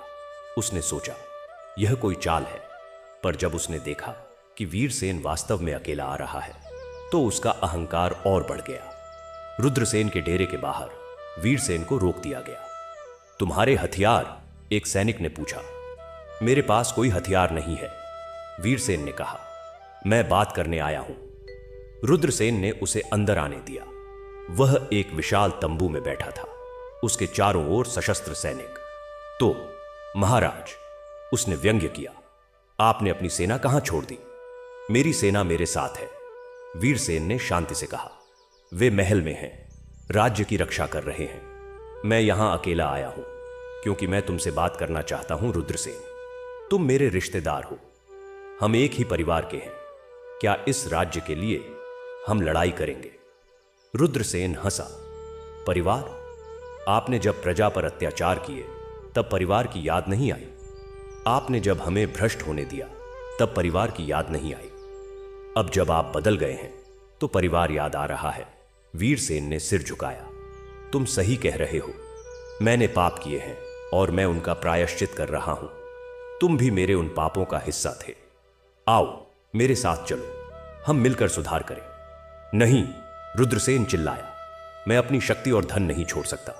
और आप एक कमजोर राजा बन गए हो। इस राज्य को मजबूत हाथ चाहिए, मेरे जैसा हाथ। वीरसेन ने गहरी सांस ली। तो फिर तुम मुझे मार डालो, मैं तुम्हारे विरुद्ध लड़ाई नहीं करूंगा। यदि मेरा खून तुम्हारे क्रोध को शांत करे तो ले लो। यह कहकर उसने अपनी छाती खोल दी। सैनिक हैरान रह गए। रुद्रसेन के हाथ में तलवार थी, पर उसे घुमाने का साहस नहीं हुआ। यह देखकर कि राजा अपने प्राण देने को तैयार है, सैनिकों के मन में संदेह पैदा हुआ। क्या सचमुच राजा बदल गया था? क्या रुद्रसेन गलत था? तभी तंबू के बाहर शोर हुआ। रुद्रसेन के कुछ सैनिकों ने खबर दी कि राजधानी से सैकड़ों लोग चले आ रहे हैं। वे साधारण नागरिक थे, किसान, व्यापारी, शिल्पकार। वे हाथों में फूल और अन्न के दाने लिए हुए थे, हथियार नहीं। वे चिल्ला रहे थे, हमारे राजा को छोड़ दो, हम उनके साथ हैं। यह दृश्य अभूतपूर्व था। प्रजा, जो कल तक राजा से डरती थी, वह उसकी रक्षा के लिए आ गई थी। रुद्रसेन के सैनिकों ने देखा कि उनके अपने परिवार के लोग भी भीड़ में थे। एक सैनिक की पत्नी चिल्लाई, वापस आओ, राजा ने सबके कर्ज माफ कर दिए हैं। हमारे बच्चे अब भूखे नहीं सोते। रुद्रसेन का साहस टूट गया। उसने देखा कि उसका विद्रोह बिना जनसमर्थन के धराशायी हो रहा है। उसकी तलवार हाथ से छूट गई। वह घुटनों के बल बैठ गया। वीरसेन आगे बढ़ा और उसने रुद्रसेन के कंधे पर हाथ रखा। उठो रुद्रसेन, अभी भी समय है, आओ मेरे साथ चलो। उस दिन बिना एक भी तलवार उठे विद्रोह समाप्त हो गया। रुद्रसेन ने आत्मसमर्पण कर दिया और वीरसेन ने उसे क्षमा कर दिया। उसे दंड नहीं बल्कि एक अवसर दिया गया। वह राज्य के दक्षिणी सीमांत क्षेत्र का प्रमुख बना, जहां उसे निर्माण और विकास का कार्य सौंपा गया। इस घटना ने पूरे राज्य में एक संदेश भेजा। राजा न सिर्फ बदला है बल्कि दृढ़ भी है। उसकी दृढ़ता हिंसा में नहीं, सत्य और साहस में है। पर वीरसेन की परीक्षाएं समाप्त नहीं हुई थीं। अगली चुनौती आई आर्थिक संकट की। कर हटाने से राजकोष खाली हो गया था। वेतन देने के लिए धन नहीं था। वीरसेन ने फिर एक आश्चर्यजनक कदम उठाया। उसने महल के सोने चांदी के बर्तन, आभूषण और विलासिता की वस्तुओं को बेचने का आदेश दिया। उसने स्वयं अपना मुकुट और राजकीय गहने बेच डाले। उस पैसे से उसने किसानों को बीज, व्यापारियों को ऋण और कर्मचारियों को वेतन दिया। लोगों ने जब देखा कि राजा स्वयं सादगी से रह रहा है तो उनके हृदय पर गहरा प्रभाव पड़ा। धनी व्यापारियों ने स्वेच्छा से धन दान दिया। किसानों ने अतिरिक्त अन्न दिया। धीरे धीरे आर्थिक संकट टलने लगा। फिर आई प्रशासनिक सुधारों की चुनौती। वीरसेन ने एक नई व्यवस्था बनाई, जनसभाएं।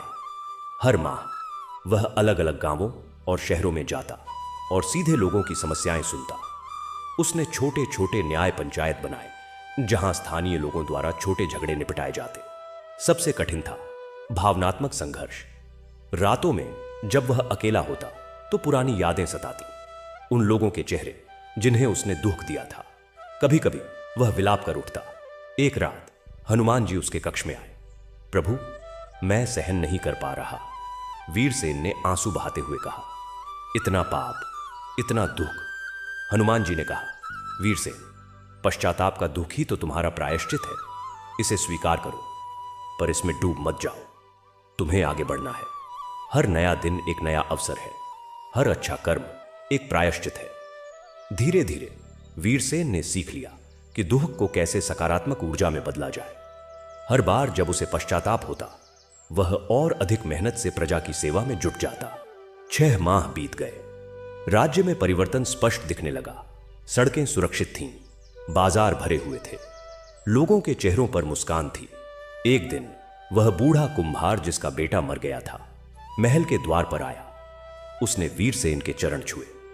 महाराज, मैं आपको क्षमा करता हूं, बूढ़े ने कहा। आंखों में आंसू थे। आपने मेरे बेटे को वापस नहीं लौटाया, पर आपने सैकड़ों बेटों को उनके पिता के पास लौटाया है, सैकड़ों परिवारों को बचाया है। वीरसेन की आंखें भर आईं। यह पहली बार था जब किसी पीड़ित ने उसे सीधे क्षमा किया था। उसने बूढ़े को गले लगा लिया। तुम्हारा बेटा मेरे हृदय में हमेशा जीवित रहेगा, और मैं प्रतिज्ञा करता हूं कि अब कोई पिता अपने बेटे को इस तरह नहीं खोएगा। यह क्षण वीरसेन के लिए एक मोड़ था। उसे एहसास हुआ कि प्रायश्चित का मार्ग केवल दुख भोगना नहीं, बल्कि दूसरों के दुख को दूर करना है। उसने और भी कठोर निर्णय लिए। उसने अपने सभी निजी भूमि जोत प्रजा में बांट दी। उसने शिक्षा को निःशुल्क कर दिया। उसने वृद्धों और विधवाओं के लिए पेंशन की व्यवस्था की। पर सबसे महत्वपूर्ण, उसने एक न्यायिक परिषद बनाई, जिसमें प्रजा के चुने हुए प्रतिनिधि होते थे और राजा स्वयं उसका केवल एक सदस्य था। सत्ता अब एक व्यक्ति के हाथ में नहीं, समाज के हाथ में थी। 1 वर्ष बीत गया। महिष्मती अब पूरी तरह बदल चुका था। लोग इसे धर्म राज्य कहने लगे। पड़ोसी राज्यों से लोग आने लगे इस चमत्कार को देखने। कुछ ने सीखा, कुछ ने ईर्ष्या की। और वीरसेन, वह अब वही व्यक्ति नहीं था। उसके चेहरे पर शांति थी, आंखों में एक गहरी करुणा। वह अभी भी सादा वस्त्र पहनता, सादा भोजन करता। उसका महल अब एक धर्मशाला और विद्यालय के रूप में भी काम करता था।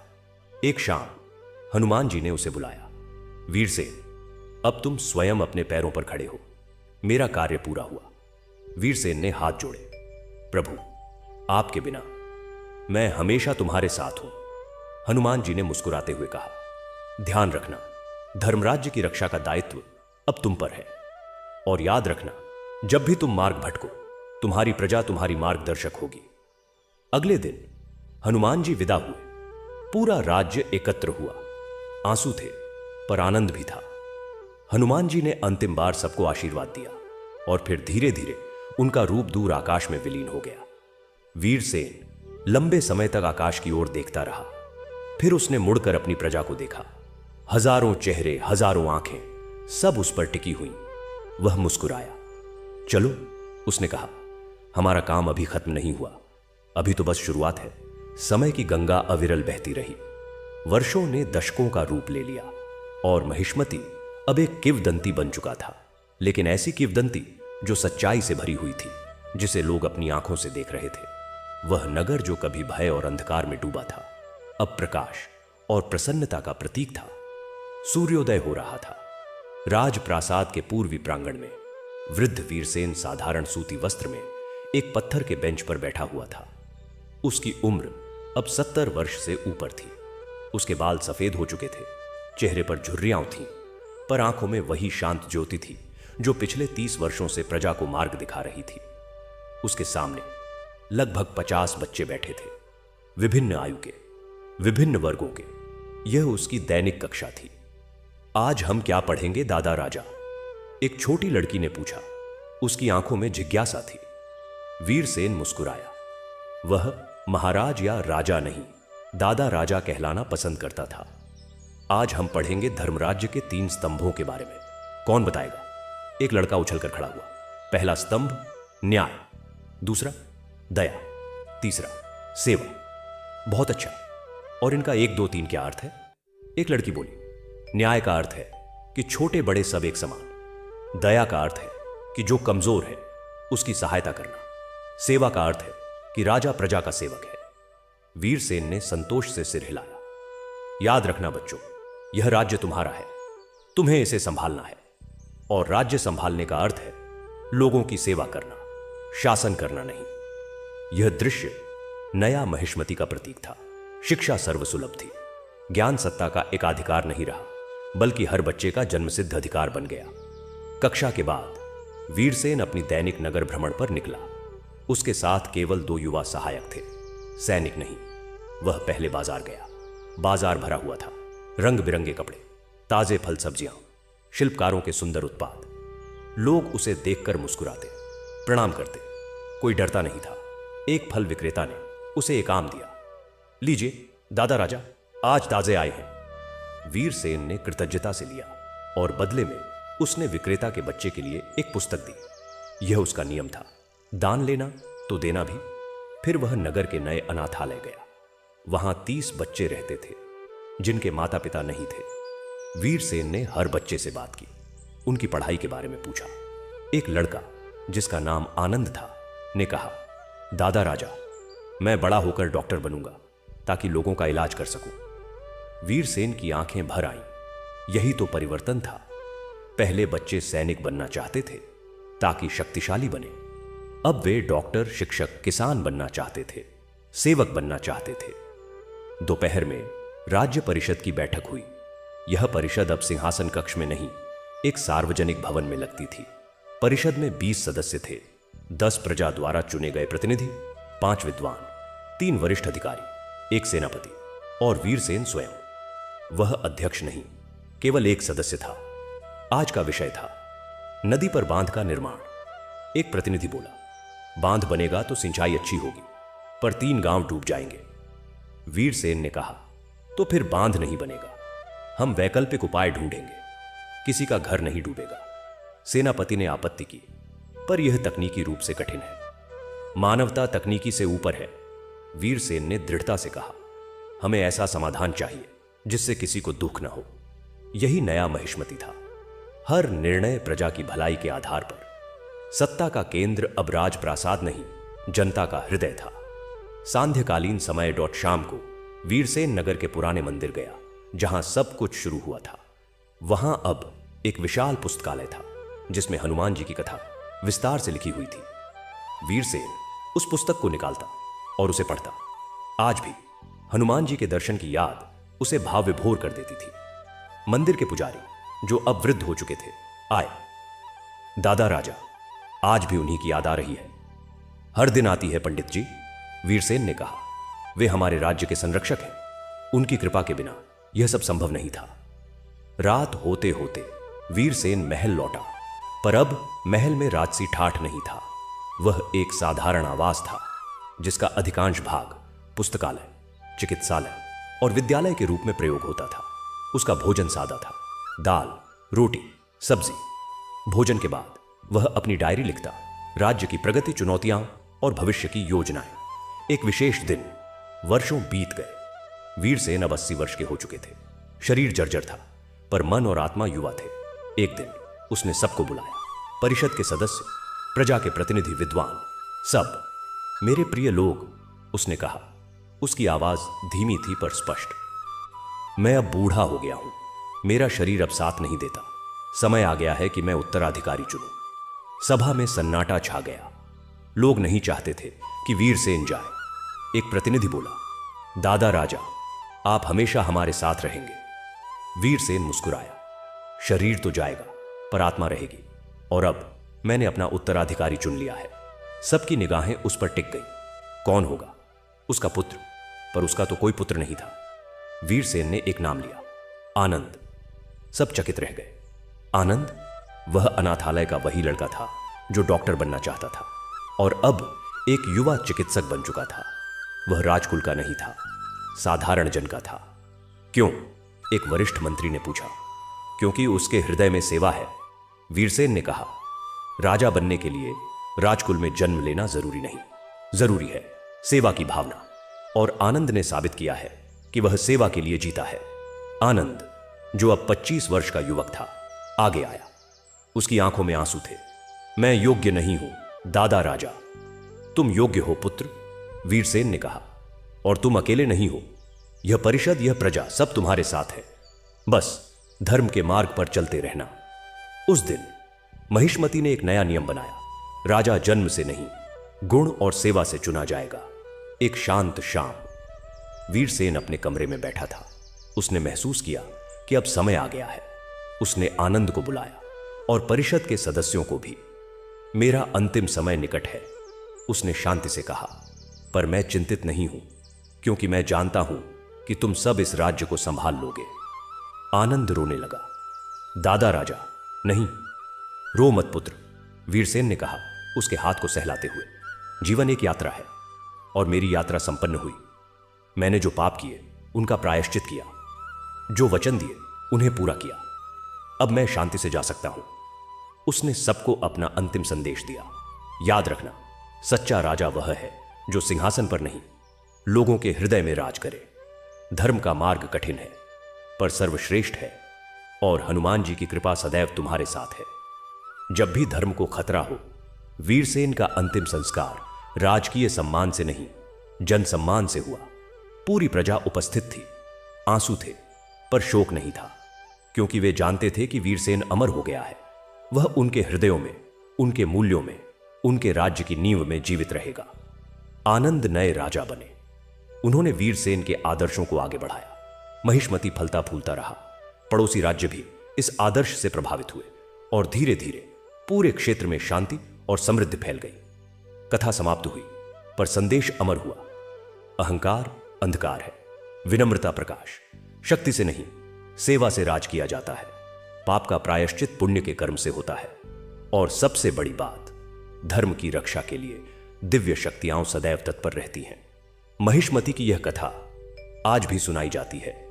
हनुमान जी की कृपा की कथा, एक राजा के परिवर्तन की कथा, और एक आदर्श धर्म राज्य की कथा। और जब भी कोई राजा गलत मार्ग पर जाता है, तो लोग यही कहते हैं, याद करो महिष्मति को, याद करो वीरसेन को, और याद करो हनुमान जी को, जो धर्म की रक्षा के लिए सदैव तैयार है। इस प्रकार अंधकार पर प्रकाश की, अन्याय पर न्याय की, और अहंकार पर विनम्रता की विजय हुई। और यही सनातन धर्म का मार्ग है, सत्य, न्याय और करुणा का मार्ग। जय श्री राम, जय हनुमान। यह कथा आपको अच्छी लगी तो कमेंट करें, और हमारे चैनल ज्ञान प्रसार को सब्सक्राइब करना ना भूलें।